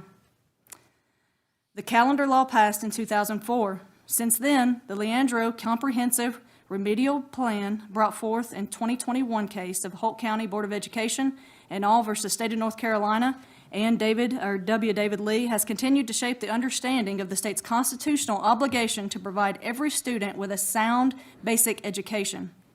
In the 2024 North Carolina Supreme Court ruling, the court reaffirmed that while the judiciary branch cannot compel legislatures to appropriate funds, it can uphold the non-monetary provisions of the Leandro Comprehensive Remedial Plan. One of the provisions, action item, it's C.2.3, calls for the aligning of K through 12 school calendars with community colleges and universities to support dual enrollment and collaborative programs. Now, as mentioned, this is for the state to do. It's not for us, but it is the state for them to do, and it is a court order that they are ignoring. Misaligned calendars limit student access to these opportunities. Aligning them enhances equity, access, and academic success. So no, I do not believe I am violating my oath. I believe I am upholding it by supporting a calendar that aligns with the Leandro Plan and serves the best interest of our students. This vote isn't about politics, it's about students. It's about common sense. It's about allowing students to take exams before the 2-week calendar break, something that 72% of parents say is very or extremely important. It's about local control, which 75% of North Carolina parents support. And it's about student performance, which 91% of North Carolina superintendents say is harmed when exams are given after winter break. Yes, the law was passed by elected officials, but the courts have ruled that the law must evolve. Ignoring the rule is not democracy. It's actually in defiance of our Constitution. So this vote isn't easy, but it is right. And today, when I think about our upcoming vote, and now my thoughts are, for the students who deserve to be tested when they are ready, for the families who want to voice, families who want voice in their local schools, for the educators who know what works best in their classrooms, and for the Constitution of North Carolina, which demands that we do better. This is my crisis of conscience, and it is where I stand. Stephanie, you quoted some data. Will you quote that again about, you said 72% of our parents or parents in the? Parents in North Carolina. North Carolina, okay. Yes, they were all the stats that I had for North Carolina. So I do stand, I will vote for the calendar, for the early calendar. Well, so I just did a little bit of backtracking. You know, I really enjoy those policy meetings because I've learned so much in there, such as cross-referencing. A lot of the policies that we approved tonight, cross-reference. This policy that we're talking about right now, policy number, where are we at? I might be a little bit. Policy, somebody tell me what policy it is. Let me find it. Policy number 3300 actually cross-references over to 3430 and also 3530. I'll bring those up in just a moment, but I want to address a few things. So I agree, it was like you read my paper. I know we've talked a little bit about this, but here's what happened. In 2004, my daughter graduated, and then I'm done, right, with that child, and everything worked out great for that child, and then all of a sudden, the calendar law kicks in for my youngest daughter. And I'm like, okay, I don't know what happened. So that's 2005. Well, we have had 19 years of not opposing this. That law should have been opposed at that time. I don't know why all of a sudden, 19 years later, we're now going, wait a minute, and it's not just here, it's across the state. It's across the state that we're pushing against this law, all of a sudden. So let me just say that, let me just do this. I want to read my oath of office, okay? Before entering upon duties of an office, a person elected or appointed to the office shall take and subscribe the following oath. I, Sheila Dale, do solemnly swear or affirm that I will support and maintain the Constitution and laws of the United States and the Constitution and laws of North Carolina, not inconsistent therewith, and that I will faithfully discharge the duties of my office as a school board member, a Henderson County School Board member. So help me God. So I have principles that I have to stand by, and if we don't have principles that we don't stand by, where are we going to fall? Can we be trusted? And I want to just go through some of my bullet points. Okay. So first of all, I want to say thank you to everyone that sent in an email. I read every single one of them, but I did choose not to respond to you. I chose to respond to you now as a group. We did get one this afternoon from a young student. It was actually quite interesting. I mean, it was great to get one from a young student this afternoon. I want to say thank you to that kid, that student, for reaching out and talking to us. She made some really valid points. Second of all, I do believe in local law. I do believe that we should have the right to local control. I've spoke many times on that cell phone issue, that we should be writing the laws for our own county. Therefore, that's why I asked for us to go into the business with Callan, because we have the opportunity to be able to write our own policy in connection with the law. This policy, 3300, was actually put in place. I think we joined the North Carolina School Board Association in 2018. Is that correct? Were you two on the board at that point in time? When we joined the association or when we did this? So you two were on the board at that time? We've been with North Carolina School Boards Association a Many, lot many longer than that. That's when we started to adopt their policy. So when this policy was adopted, this one, you were here on the board? I'm not sure which one you're referencing. Yeah. The school calendar and time of learning. Yeah, well, we would have had to have gone through everyone. Yeah, and you didn't have any opposition then. I'm just gonna. That's I'm not I'm making- true. You just didn't pay attention to school board matters until 2020. Yeah, because I'm- I've been I'm making- speaking I'm- out I'm- against this policy, against the law for 10 years now. We've been Okay, talking about this and I- for a and I- long And I time. appreciate that, but all of a sudden across the state, we've decided that we're going to Well, I can't try to control the violate the state. law. I can only control I my understand that. I application. understand There's that. actually been 50 court orders, or 50 court cases that involve Landro from the state that have happened for the last 20 years. So Okay. it's not a new thing. So, as far as doing what's best for the students, that's exactly what we want to do. What is best for the students? Breaking a law and showing them that we can break a law and continue moving without some kind of retribution, I think that really sets a long-term precedence for students and for the public at large. So one of the things that, and I'm going to bring this to a close right here. So, no, I'm not. I'm going to continue. The only general statute that we are looking to break is General Statute 115C 84-2. Everything else is holding steady. Everything. There's no breaking any other laws in there other than that. Why? Because it benefits. It benefits. So to ask me to break my oath of office, well, I just won't do it. Do I agree that we need to have a calendar law that stops before a Christmas break? Absolutely, 100%. I believe that that is the best thing for our students. However, I will say that I have more faith in our students that they will not forget what they have learned over a couple of weeks. I do believe that I have more faith in our students than that. Do I think it's fair that they would test afterwards? No, I don't think so. I don't like that. Excuse me. So, I believe that every district has the right to do what is best for their students because every district knows their students better than anyone. So I'm asking that it goes back for a second reading. I gave you a list of 35 counties that had started according to the law and that ended before Christmas break. I've not heard anything about those counties other than one, and they chose not to test before Christmas break this year, but to test after. I've not heard anything about those counties. That's 35 counties that didn't break the law, that started on time and ended on time the first year. What's the story there? Madam Chair, I've made a motion. I would respectfully request that we vote on that motion. I am so sorry, I'm not finished. Point of order.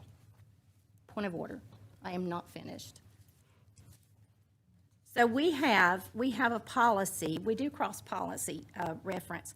I want to read to you one. Madam Chair.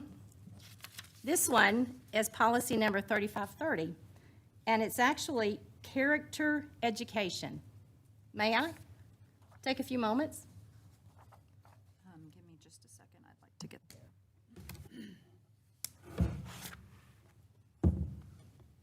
It's actually General Statute 115C 81.60. You said 3530?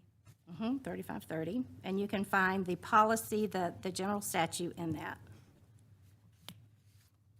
Okay, I'm there. Did you find the general statute?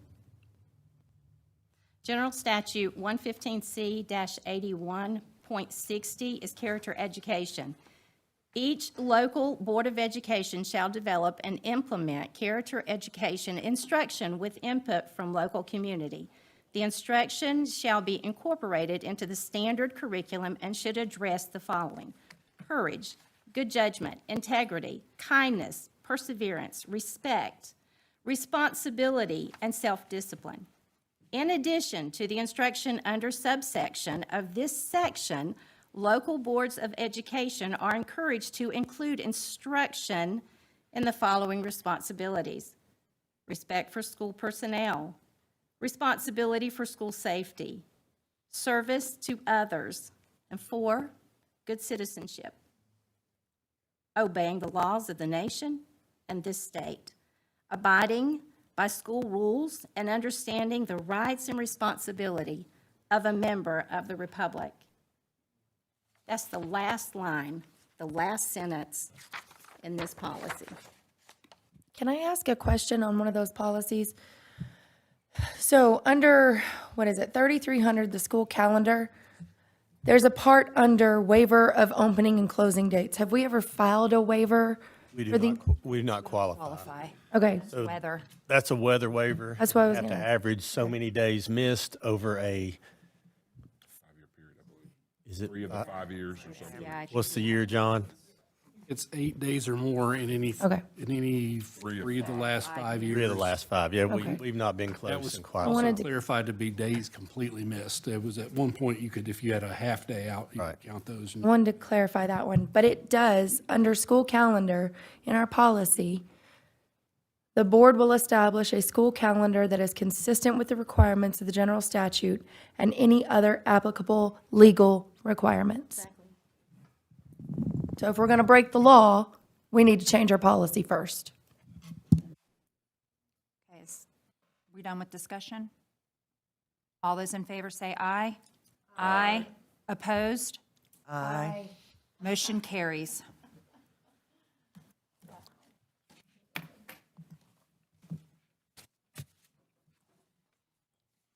So one thing that I will say to the board is that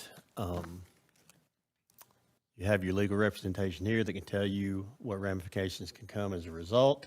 If you have that question, the other piece is that we always have a traditional calendar developed that does follow that law. So the policy committee, I'm sorry, not the policy committee, the calendar committee did look at both of those because it's not our calendar, it is the board's calendar. So we have both of those available should something happen between your first reading and your second reading. And that's just information for you to have. So everything was debated by the school calendar committee.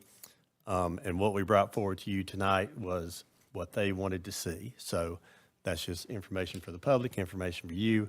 So again, this is first reading. Both of these are first readings. These will come back before you in January. If you would like, we can go to the 27, 28s, which mirror what we just did for 26, 27. So I would also like to bring up March 2nd of 2026, right? I think that's the correct day. It's the first Tuesday, right, for the primary? yes, that would be the primary. It is a regular student day now, but we're going to have primaries, which means our schools are going to be full of people from the community. So I would like to request that that is a teacher work day. Of this year. Yeah, 2026, yeah. So would you like for us in January to bring you a calendar that reflects that to review and then potentially vote on?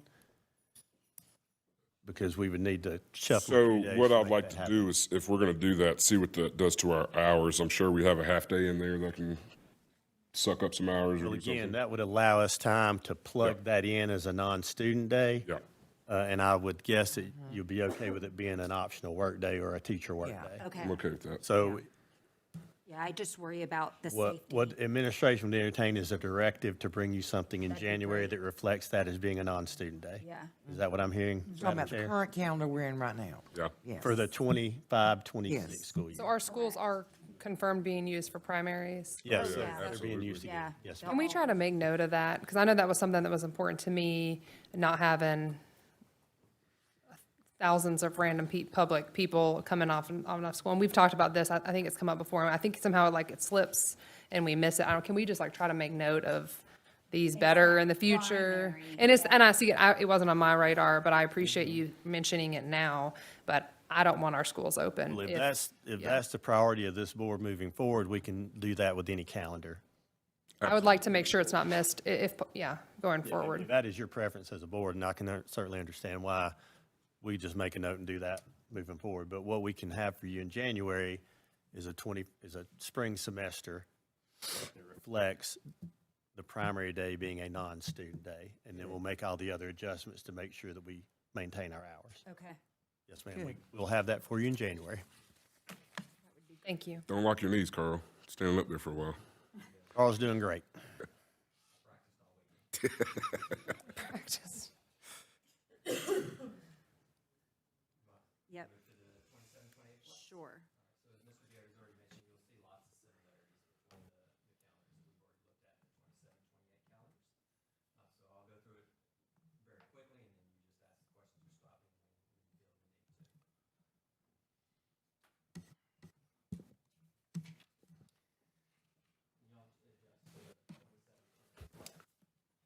They're talking. Next calendar. You got it. It's up. Okay.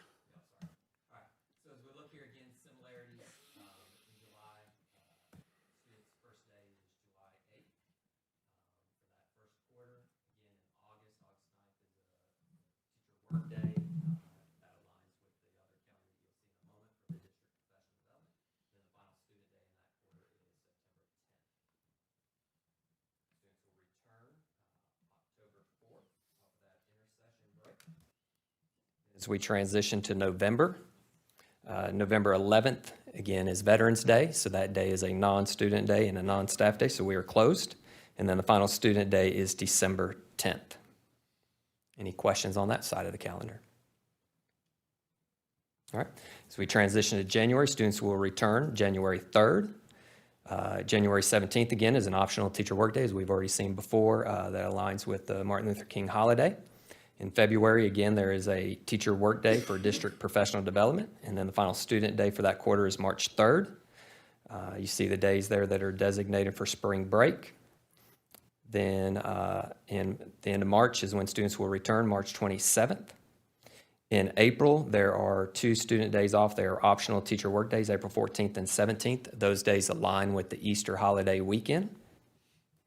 And then the final student day is May 26th. So any questions on this calendar? I move that the Henderson County Board of Public Education approve the 27-28 flex calendar for first reading. Second. All those in favor say aye. Aye. Opposed? Motion carries. All right, as we transition to the traditional early college calendar, again, we see on this one a start date of August 12th for students, work days leading up into that for our staff. September 6th is a non-student day for Labor Day.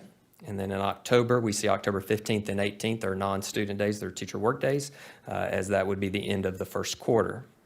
Again, as we get into November, we see the same things we just saw on the flex in terms of Veterans Day being closed on November 11th, the Thanksgiving holidays off, and then the final student day would be December 17th, and that would put 85 student days in there in the first semester. As we transition to January, again, we see the same things kind of line up. Optional teacher workday on January 3rd as we return and begin the second semester for students on January 4th. January 17th, again, optional teacher workday. In February, that required workday lines up with the flex. Then as we look at March, March 7th is the primary day, and so that's why you see a blue day there for an optional teacher workday. So as Ms. Holt has already brought up about having that day off, the calendar committee did discuss that, and that's where you see it lining up for March 28. Spring break then would follow that next week. And then in April, again, those 2 days off that are around the Easter holiday, and then the final student day would be May 26th. So any questions on this calendar? I do have a question that I don't think was answered earlier.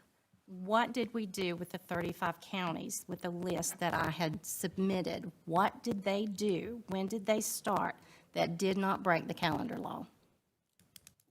What's the history with them? When did they start? When did they start? They started the Monday closest to the 21st, okay. 26th of August. So, and they ended before Christmas break. They did. They tested. They ended their first semester on a Okay, shortened semester on basically a 77-day semester. so my question is why can't we follow suit? Why can't we take some lessons from them? Because it's not breaking the law.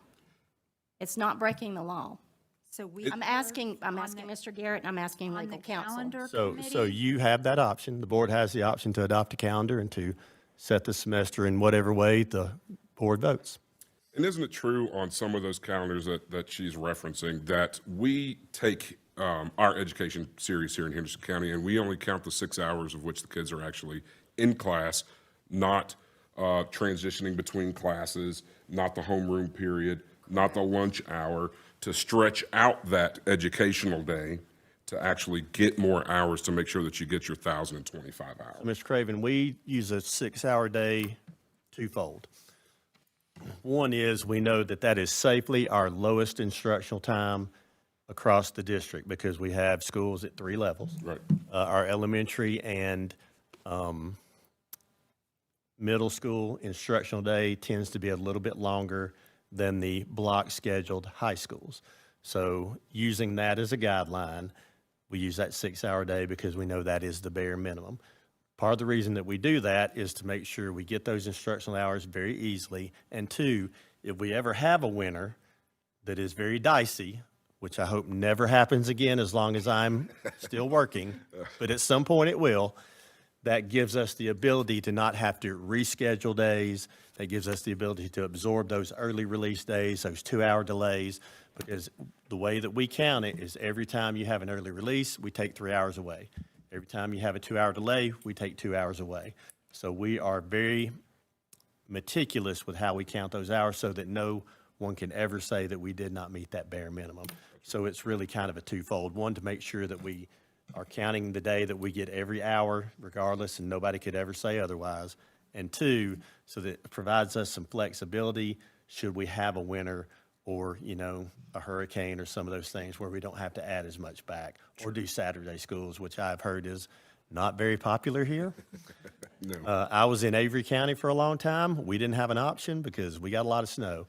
But what we've done is tried to build enough padding to where, again, when parents see this calendar, we don't have to adjust it as much during the year. So that's the philosophy that we've taken here. Well, and I will say overwhelmingly in the calendar committee, we brought that up because that had been said and we brought that up, and I would say every teacher that was in there was not in favor of that, shortening that first semester. Would you agree? I mean, they. So when we discussed that, they were not in favor of that. Now, if that were the request of the board, what I would ask is that we go to our high schools who it impacts. So that would be your 3 traditional high schools and the Career Academy, because they're the ones that are impacted the most. Hendersonville High School test at the end of the year. Now, they are still impacted with midterms, so they do have it, but your biggest impact would be on those folks who would be looking at a 77-day or around about 75 to 77-day first semester versus a 100-day second semester to get that very same calendar. And Ms. Dale, the only thing I'll add to that is that's been my observation of I know a few school systems that I've looked at their calendar closely for that achieve compliance through that sort of stretching the school day, counting every minute kids are anywhere within sight of a school building and saying this is academic time, even though maybe it is, maybe it isn't. There are years where, depending on where that Monday closest to August 26th hits, you're really racing to get anything like a semester in. And as Mr. Garrett says, you can wind up so cattywampus that you've got a day in, you're in like the 60 days somewhere in the, for the first semester, and then in 100 and something, which that winter where there's very few breaks that are like sort of built in anything anyway, you wind up with everybody kind of just miserable because it just feels like that winter goes on forever.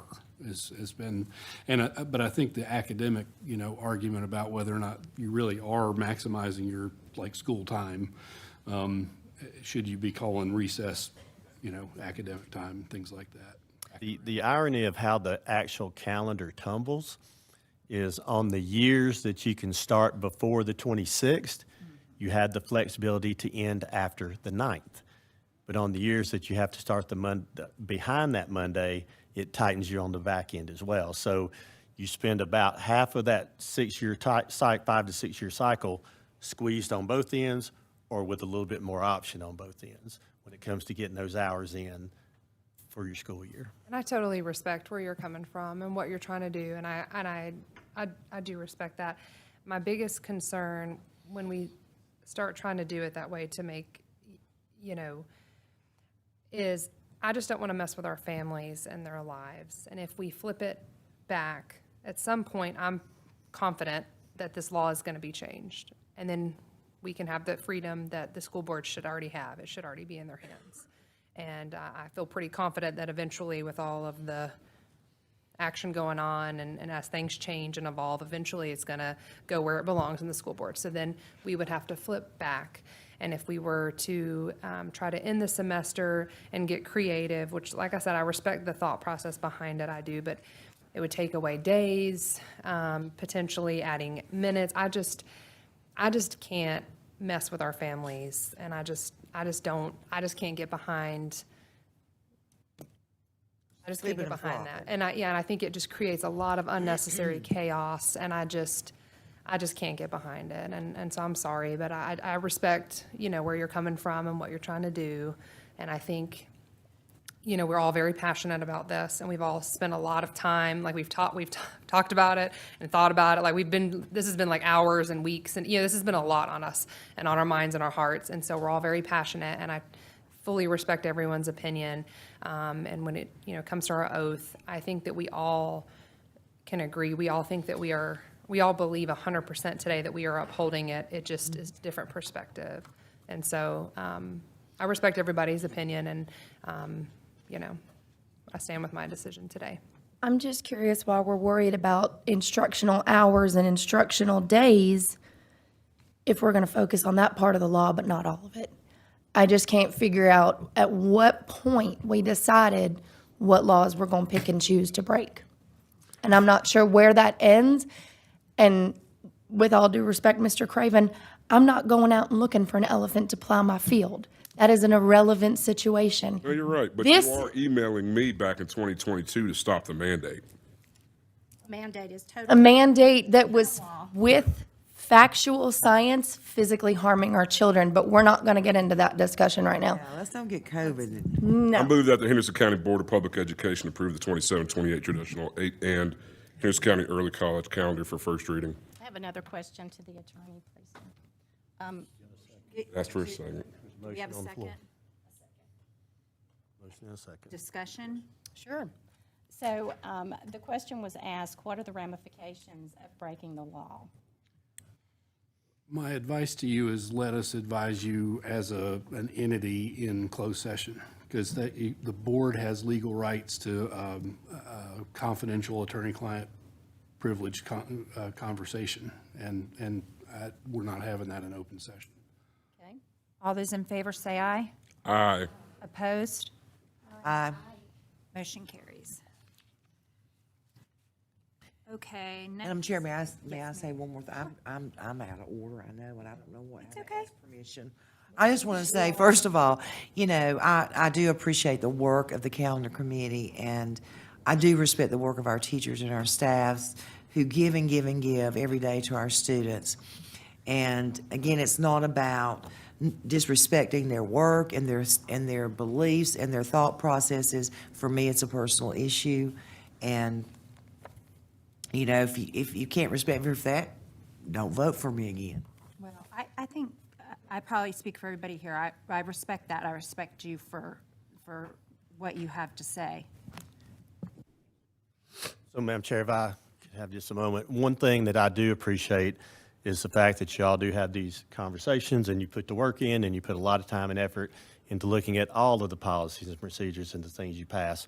I want the public to hear that. I know that it's not just showing up here in 5 minutes before you make a decision. There's a lot of work. Two, I also applaud you for having the vision to adopt a 2-year calendar. This is not done everywhere. You stepped out on faith to do this a couple of years ago. I appreciate that opportunity because I think this does help our community have plans to know what's moving ahead. It does help us work with our community college partners much better, and it allows us to not have to make some of those adjustments in real time because people know what we're doing. So if you're planning a mission trip and saving up for it, then they know where those are going to be. If you're looking for vacations, if you're looking for that. Because one of the things that's also not lost in this conversation is this calendar needs to work for our kids, and we need them in school when this calendar is scheduled for kids to be in school. So I want our families to hear that part of the purpose of adopting a 2-year calendar is to help you make those plans that then allow your students to attend regularly. And thank you for that opportunity. Okay, board superintendent reports. Capital update. Mr. Taylor. Me again. Gets no breaks. So for our capital update tonight, again, I'll start with our local projects since we have 3 ongoing right now. So the first one is we've started the corridor lighting upgrade at Apple Valley, North Henderson, Upward, and West Henderson. Those 4 schools were selected because they use the oldest form of the fluorescent bulb possible. And so that is something we definitely need to get out of our buildings since they're going to stop making them. And so we've got everything in order to begin that project, so that should get started at those sites very soon. Again, second one, phone system transition. As I mentioned last month, we're in the process of going to voice over IP for all of our sites. And so that process has been ongoing for a little over a month now. And again, we're on track to finish up by the end of December, so that January 1, we are not using the old-fashioned landlines that are going to become very expensive at that point in time. And then the final one, again, is last month we talked about the sinkhole at Hendersonville Middle School softball field. And so we are under contract with New Pipe to get that repaired. And again, the timeline is to get that finished before softball season begins so that they can do their part, get everything graded back out, and then we can get sod down in time for those young ladies. Did we decide to go with the one that goes through? Okay, Yes, ma'am. that's what I Yes, thought a I new read. pipe is We're hoping to the get a the video insert. of that. I know, 'cause I I'm would curious love to to watch see that it. work. Yeah. I hadn't thought about that. Everything's on YouTube. We'll probably be there. We'll do that too, I'm sure. Depends on how cold it is. Coming at me? That'd be great. Okay. I can get you some waiters. I'm not sure how O should feel about that, but I might give it a shot. Thank you. Thank you. Carl's working hard today. We're going to give Carl a break. From the MRTS side, again, these are the projects managed by the county on our behalf. From the bus garage standpoint, again, LS3P is the architect that has been approved, and the contract has been approved as well by the county commissioners. We have our kickoff meeting with the county in LS3P on December 17th, so really excited to begin that conversation and get that work officially going. Again, at Atkinson, we have phase 2 and phase 3 of that HVAC work.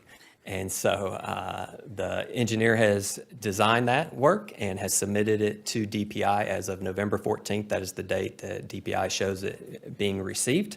And so now at this point in time, we're waiting on them to give us their stamp of approval so that we can proceed. May I ask a question? Yes, sir. Why DPI? So there are certain projects that involve our schools that DPI has to give us their stamp of approval before we can Because there are proceed. facilities that have kids in them. So if you're a facility that has students or scheduled for students, then DPI has to approve those projects and updates. All right, what's the normal timeline for DPI to approve a project like this? Seen anywhere from a couple of months to about 4. So when was it submitted? November 14th is the date that DPI shows. What is our drop dead date for us to get this done so that starting next school year, because you're not going to get it finished by this school year, that we could have this completed?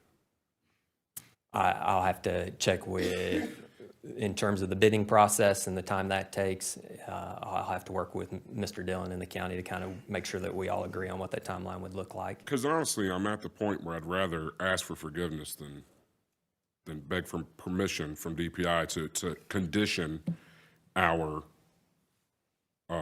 hallways, because it's freezing in there. It is cold. If I was front office staff, I'd put my notice in. It was like freezing. And so all that, they look at the plans, they approve the plans, right? And so all we're really waiting for is to then take this to the county and say, okay, place this out for bid, which a bid is going to take at least 3 weeks to a month, right? Once the bid comes in and the bid is approved, it's going to take at least a couple of months for them to actually begin doing anything. And then from there, it's going to take them a couple of months to pull out those units, fix up the cinder blocks, paint it back, and then have the units conditioned, right? So can we get a jump on that process and start looking to bid that out? So the answer is yes and no. To use these funds, then we must go through the county because they control these funds. Sure. If you want to fund it yourself, then we could move forward, but we would still be subject to DPI approval. can we apply for some kind of an emergency situation because it is in the winter and it does affect these children being physically cold? I mean, you can't be in school if the power's out. If it's in the summer or that time of year, you can't be in school if the air isn't working for so long. So is this one of those situations where before we start foregoing what we're supposed to do in the process and just decide we're going to do it our way, can we apply for some kind of an emergency approval process through the county because of what time of year we're in for these kids? So the way code is and the way everything works, I don't think the county can subvert that approval for DPI. That's statutory, I'm sure. Mr. Henning, I know, knows a lot about buildings and real estate and all of those things, so I will allow him to weigh in if he would like. Yeah, just a couple quick thoughts. I don't know of any way to avoid the DPI building department approval on this. I do think if you can get somebody's attention, you can often get things moving faster. I know Nathan Monty hates to, there's certain numbers he just fears seeing, so that maybe if you can get his attention and get brought to their attention, like this is not just a normal HVAC replacement. And then the fact that it is HVAC, the thing that ever since the pandemic, and then all of the inflation and scarcity and stuff that followed that, HVAC got really, really hard to source. And so if you could at least get some kind of approval of, yeah, you can use this system and get the thing ordered and break it up that way, I think if you could probably catch up on the labor end of things, because it's fairly straightforward. It's a known thing what HVAC replacement is. So that's something to maybe work through and see if that can speed things up. So one of the things with this MRTS money is always working through that county project manager. If it would be your directive that I intervene and have some conversations on your behalf, on the board's behalf, and on the school system's behalf to try to move this forward. One of the biggest things that takes a long time from DPI is the engineering piece, because you can use DPI to do engineering, and a lot of times that's what drags things out because they have tons of vacancies down there. That has been the case for probably the last 5 to 10 years. I have dealt with Mr. Monty before in my previous district. So if that is something you would like for me to do, I can go ahead. We can work with Mr. Taylor and Mr. Rhodes at the county level and see if I can help speed this up. I would appreciate that as a parent of an Atkinson kid. We have been talking about this project specifically for like 5 years. Right, and one of the things that's delayed Phase 2 was we wanted to connect it with 3 so that we could So you can do 2 and 3 handle together. both phases at one time. So Phase 2 would have already been, well, assumedly, it would have already been completed. But because we connected the 2, it had to be redrawn a little bit, and that's kind of delayed us. But I'm happy to make some phone calls to Mr. When we approved this pre-COVID, it was smart to break it out into 3 phases because we were trying to keep it into the MRTS budget and keep it going. But the money's been rolled over for years. The cash is sitting there to do it. Yes. And like you just said, HVAC's going up. It's not getting cheaper. So anything we can do to get this thing moving so that hopefully by August 12th of next year, they can have conditioned spaces, that'd be awesome. Well, I mean, I think if you make that phone call and just say, look, it's freezing in these buildings, this is not, they may not have even looked at it and don't know that, this is, we're just replacing something, like it's working and we're just replacing it, like we don't have heat in these hallways. Well, it may be in their normal inbox staff. Yeah.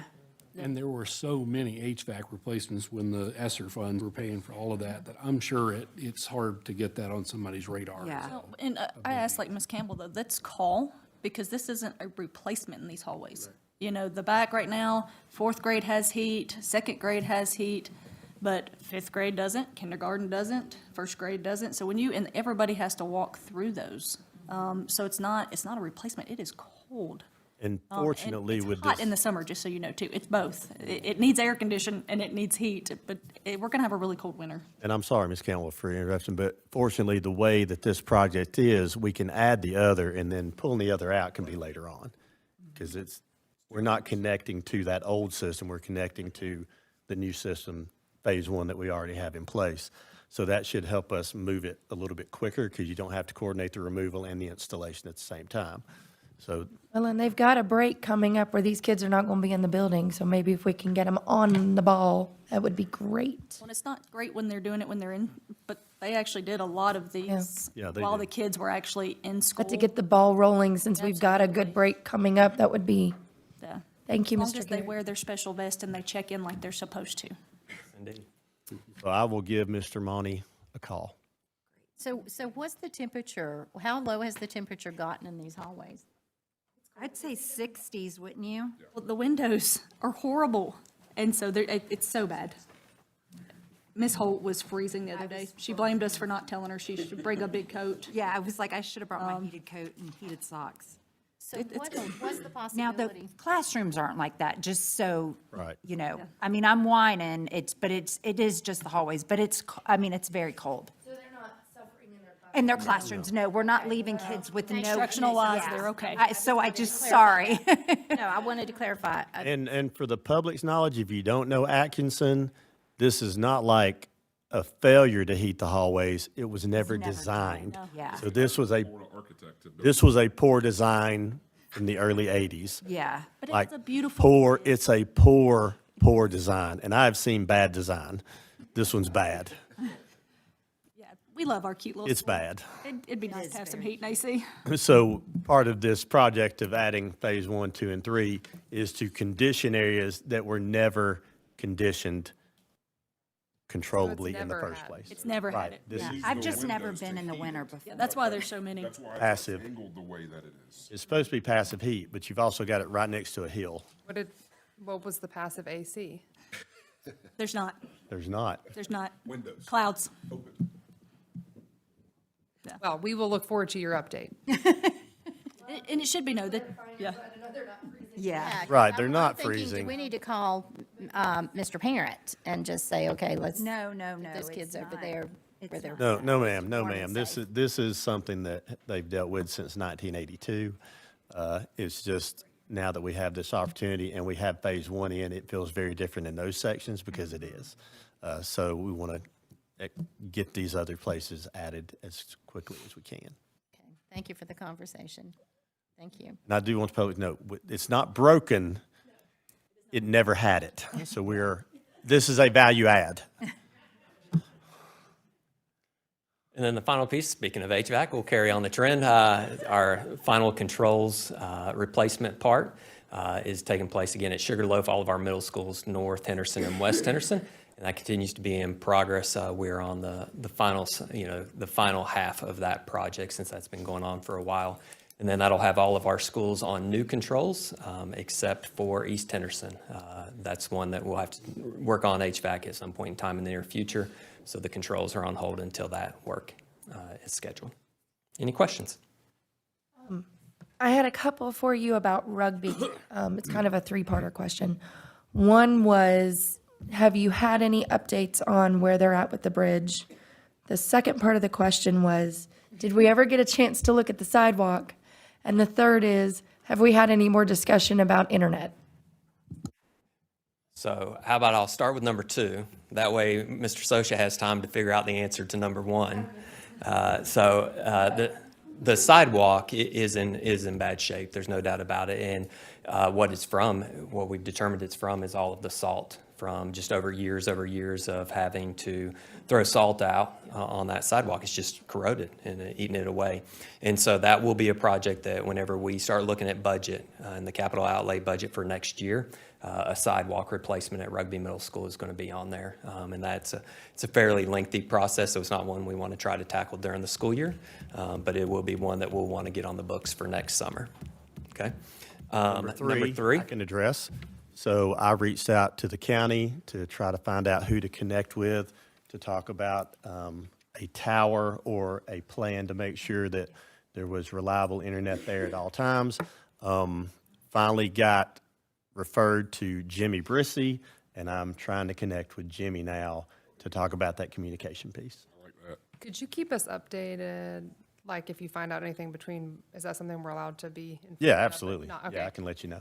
okay, yeah, because I'm glad you brought that back up because I I'm concerned about the lack Right, of.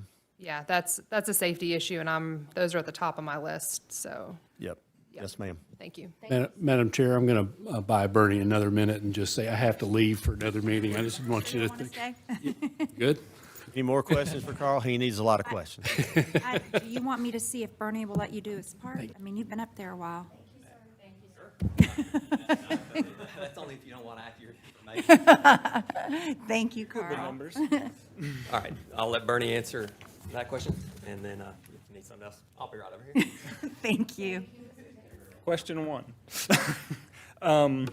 So in addition to them reviewing the HVAC over there, they also have an application from us for funding to assist in us paying for that bridge. Because between insurance and FEMA, they will replace the bridge in like kind. The request from the school has been to improve the bridge so that we can get emergency response across the creek.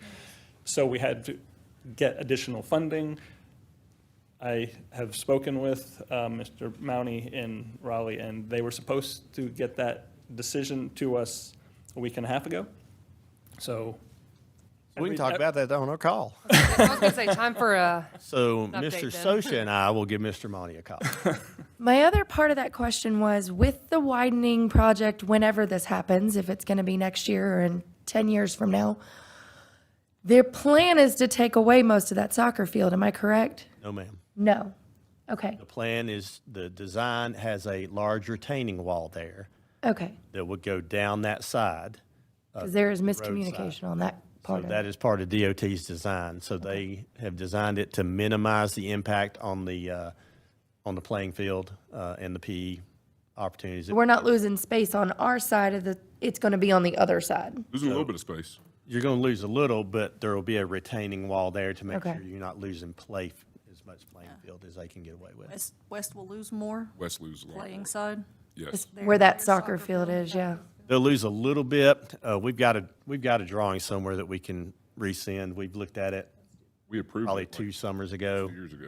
And And because Mr. Taylor and I went out with the DOT engineer and walked everything when the stakes were out there, and we walked, and that was one of my questions is, are we going with this where these stakes are? And he said, no, that was for, I think, where they're going to run some utility, some sewer. But the plan is to put a turning lane all the way down to the property that you own, and then have a retaining wall there to make sure that they don't have to slope that bank off, that they're just going to put a large retaining wall. So will we lose the rugby sign that's there? Will that have to go when you first pull into the school? Yes, part of the payments that we received on West and Johnson Farms are to help us relocate those signs. Now, Can we rugby side- replace? on the rugby side,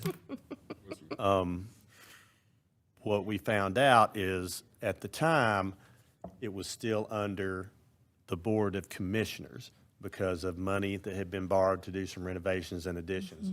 So when you hold a bond, then you turn the deed over to the county, and they hold that until the bond's paid off because they're the guarantor of the loan. So those titles had not been switched back. We have since fixed that issue, but that payment, the Board of Commissioners received rather than the Board of Education. So it would be my recommendation that once we get to that point, that we make the request to the Board of Commissioners out of that line item they were paid to make sure that we take care of any signs and any adjustments that need to be made on that property as a result of the widening. To be able to replace we and, just never saw the check for rugby. yeah. Commissioners took our check. Okay, so we just have to make sure that we ask for that money back. On a separate line item. Got it. Yeah, we've got notes of that. Thank you for the clarification. I will be interested to see when that widening project takes place. They have cleared some trees. They're so. cutting trees down. Yeah.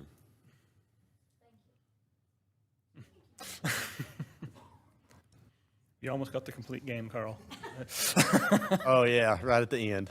Closes it out. Way to go, Bernie.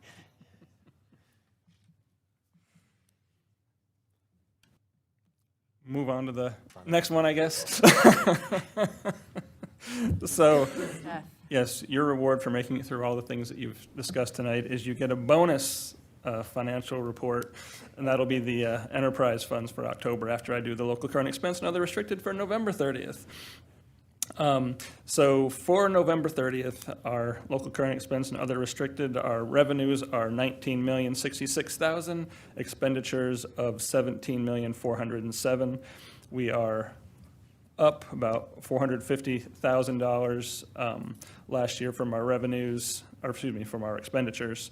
And just a little fun point, we're 42% of the way through the year. We're 42% of the way through our budget. So that is always a good sign from our angle, looking at things. And I always like to point out, $3.2 million was paid to employees in November for the local supplement for the first half. And they will get that again in June. But that's always a nice thing to be able to throw out there in November. The bonus report is for the enterprise funds through October 31st. We'll start doing these monthly now. Child nutrition revenues received $2,900,000 and expenditures of $2,790,000. So we're at a net positive for the year so far of $109,000, which relative to last year, we're about $187,000 better than we were at this point last year. That being said, there's still $625,000 of fund balance appropriated because now is when we start shifting and go in the other direction. As we're closed for 2 weeks in December, we still have payroll expenses, no revenues. So we start to go the other direction at this point, just like we have in previous years. So what you're saying there is that at the end of the year, how much do you think we're going to be in the hole on child nutrition? We will probably be still about $625,000 in the hole. No, Which we'll have to pull from their fund balance. which is coming out of the fund balance. What is their fund balance? They have about $1 million in cash in the bank. And So we will be very, what do we expect their fund balance to be after we have to pay $600,000 that we're going to be in the hole? so they'll be down to about 300 and some change. All right, so once we have $300,000 in change, if we go again next year doing the same thing, what happens then? The local budget would have to subsidize the program. So we have a year and a half of fund balance remaining at the current rate and at the current way that we're charging for our lunches, even though it's looking even better than it was last year. Yes, we are improved over last year, but still Food costs, be behind. labor. Yeah, we've done some improvements. Our breakfast, now that we're charging for breakfast, participation is up. That is helping us. We've saved a little bit on salaries. Robert retired. We're not charging indirect costs to the program, so that's already a local cost on the other side this year, but it's helping the program by a little bit more. So as soon as we see this report in January, it's going to be significantly different because you're going to have 2 weeks, 2.5 weeks worth of revenue, but you're going to have 4 weeks to 5 weeks worth of expenditures. The next one we'll go through the November expenditures, which. Well, through November, Yeah, excuse we'll me. have So, Thanksgiving, yeah, which is close, but certainly the following one is where the big dip will. So at some point, we're going to have to look at that again on what the prices are, what we're doing, because just want to make sure everybody hears that this program is about to become insolvent.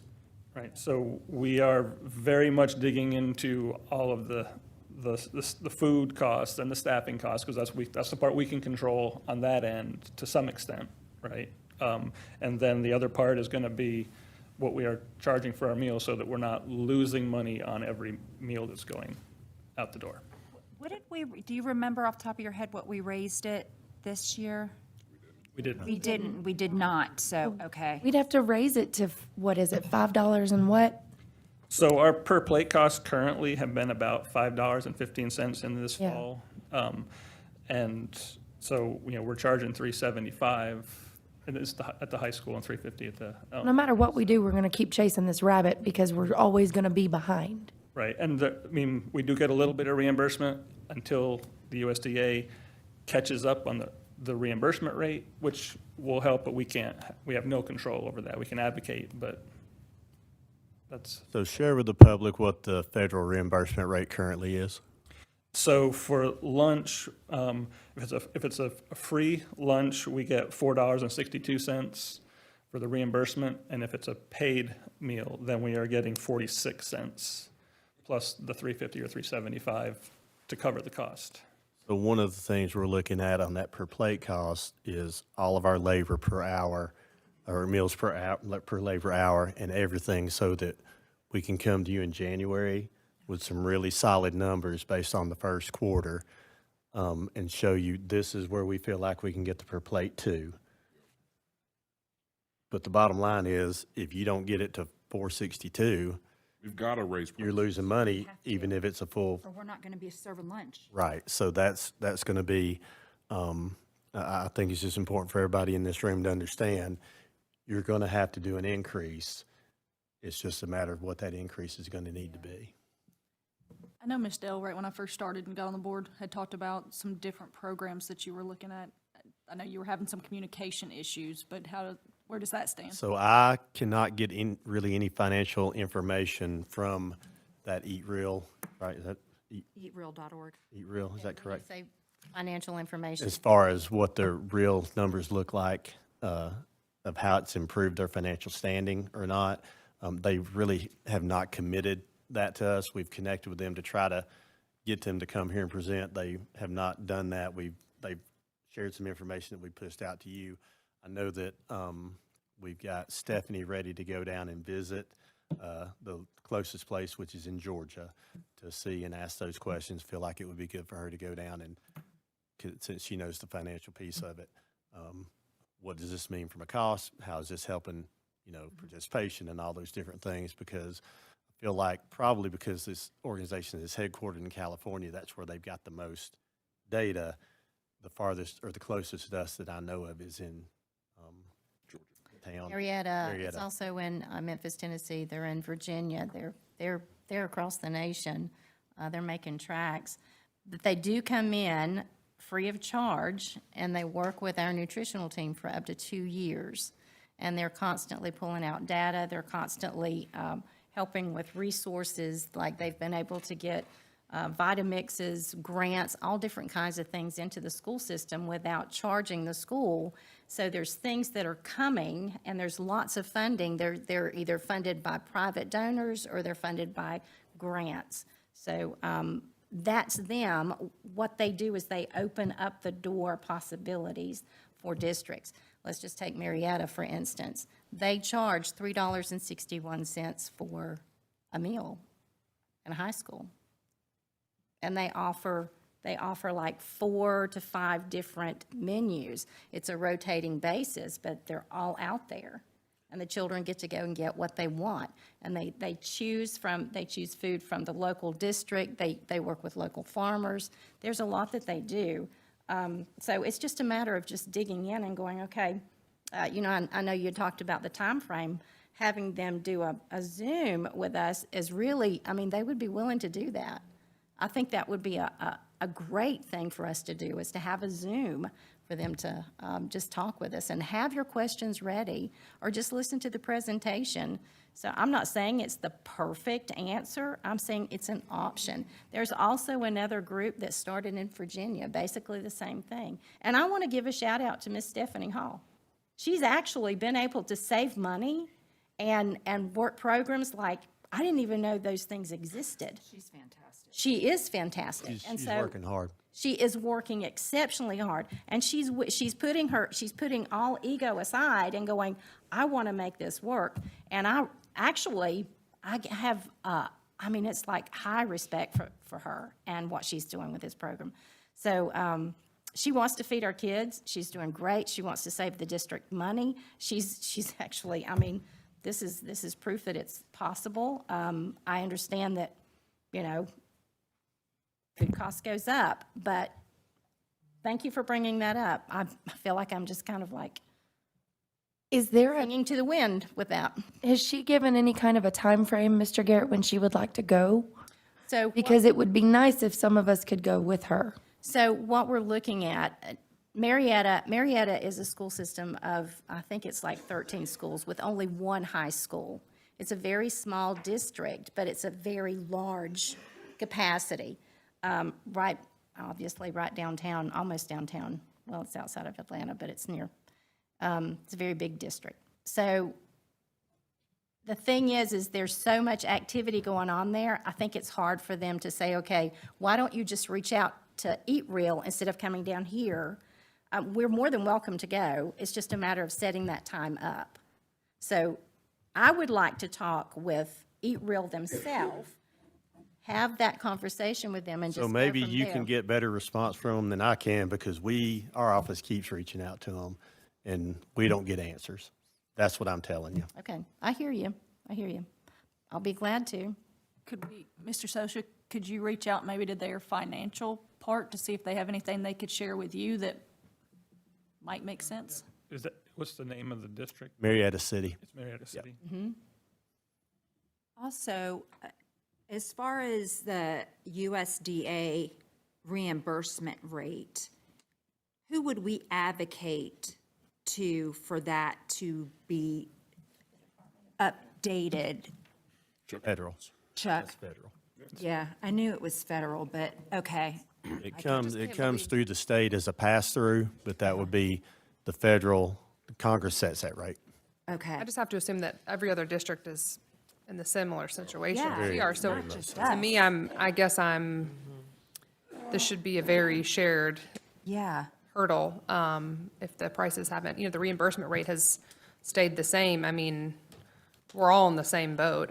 So I would think that there should be a lot of people advocating for that, so. A good reminder for the public who's listening who may not have heard this before is you got hit with two things around the same time. You got some food increases, price increases, but also the state went to a minimum $15. Which we love. We did. We absolutely love, but they didn't provide any additional funding for that $15 rate. And when the $15 rate goes up, the benefit price goes up incrementally. Now, we're happy for our workers that we are able to do that, absolutely. Would love to do more, and in some cases are, but that put a big hammer on what your per plate cost was. It shot it up exponentially in a short amount of time. Around that same time, you're dealing with COVID. Well, COVID, everybody ate. So what you're doing is you didn't incrementally increase, and your costs didn't incrementally increase. Your costs exponentially increased. You didn't increase at all. Then it was covered through COVID, and now here you are. So this is one of those things that this is when the other shoe drops. So we're sitting here now ready, and that other shoe is dropping. And that's where, you had plenty of fund balance. You had to spend your fund balance down because you had excessive fund balance. So all of that culminated into being able to maintain very well for a few years, and then the last 2 to 3, it's really starting to show up. I just want to make sure that we explore every avenue we can before we decide to charge families more, because eventually we're just going to keep charging more and more and more. And if we're talking about taking care of our students in Henderson County, that's not helpful at all. And nobody wants to go up on that pricing, but the reality that we have to share with you is that that's coming. I don't know exactly what that is. You all will have to make that decision based on the information that we bring you. But in the last 2 to 3 years, we've seen a lot of increases everywhere else, and our prices haven't. And that's just not sustainable long-term, regardless of what we're able to find. Now, I hope we're able to go as minimally as we're possibly able to, but just wanted to use this information in January to really prepare you that this is something that is going to happen, and would rather our families know as soon as they can to plan for the coming year. Yeah, because the problem is then going to be that we can't serve lunch because we can't financially do it. And I don't want to do that to families either. You have to bring in an R mark or something, and then that's when completely changes your child nutrition program. It does. And again, I want to reiterate what Ms. Dale said. Ms. Hall loves this district and loves these kids, and has really jumped all over any and everything she can do. And her folks are doing a great job really working this year to look at some different products, look at some different delivery models, and she's very open to the conversations that we've had. On our side, we're watching the finances and learning that business much greater detail than we ever had to before, because you had that safety net. Well, that safety net is dwindling, and we've got to make sure that we're looking at every penny and every possibility that we have for the 26-27 school year. I'd like to see if Marietta isn't an option for a field trip, let's find somewhere that is. Memphis is. But if we need to do something to send her there to do it, let's find out if it's an option. I agree. I would like to. And that way have we some more. can tell, I know you would feel better, I would feel better if we can tell parents that we've done everything we can possibly do. Yeah, and like I said, we're just facing, it's been over a 25% cost in food increase and about over a third increase in labor costs. And that was, since that was state-driven, the USDA didn't care about that, so the reimbursement wasn't affected by that. That was a state decision to be done. Again, that was a great decision, but now we have to continue that on our end. So we'll have all that information for you. Continue. Thank you. The only other one out here is childcare. It's a little bit better story. Revenues of $389,000 and expenditures of $416. While that is a negative of $27,000, that is still $56,000 better than we were at this point last year. And if we, moving forward, they're sort of the opposite a little bit of the child nutrition program, is that they start the year behind and they catch up because summer is a lot of expenditures without the revenue, because the revenue came in the prior year. So they are improving, and we've already received $35,000, the most recent state reimbursement. So once that gets applied, we are out of the black on that side. So it just doesn't hit in the right month. So, but we do have it. So, any other questions? All right. Have a wonderful holiday, everyone. Okay, Mr. Garrett, General Operations. Thank you, Madam Chair, members of the board, for the opportunity to share this month's General Operations Report. First of all, I'd like to congratulate our new chair and vice chair on your selection, and look forward to working with you in the coming year. December 12th, we do have early dismissal at 12 p.m. for our Flex Calendar schools. For those of you paying attention, that is Friday. December 15th, optional teacher workday for Flex Calendar, no school for students. 15th through the 19th are our high school testing dates, so prayers welcome. And that's for great testing results, but no snow. Absolutely, ma'am, you knew where I was going. December 19th is our early dismissal. That'll be our 12 o'clock for our traditional and early college calendar. December 22nd through the 1st is our winter Christmas break for all staff and students. School Board Recognition Month in January. Be ready for all the gifts and accolades that you will receive. I know they will be innumerable. January 2nd is our optional teacher workday for all staff, no school for students. January 5th, we have start of second semester for all students who are returning to school. January 7th will be your next round of school board tours, and that'll be Apple Valley Middle, the Innovative High School, and Clear Creek Elementary. And then January 12th is your next regular business meeting at 4 o'clock. And finally, I want to extend our warmest wishes to every HCPS student, family, staff member, and our entire community for a joyful holiday season and a bright, prosperous new year. May this Christmas time of year bring happiness, peace, and cherished memories to all. So I think you probably are ready for me to stop so you can adjourn. Chair will take a motion. Second. All those in favor say aye. Aye. Opposed? Motion carries. We are adjourned.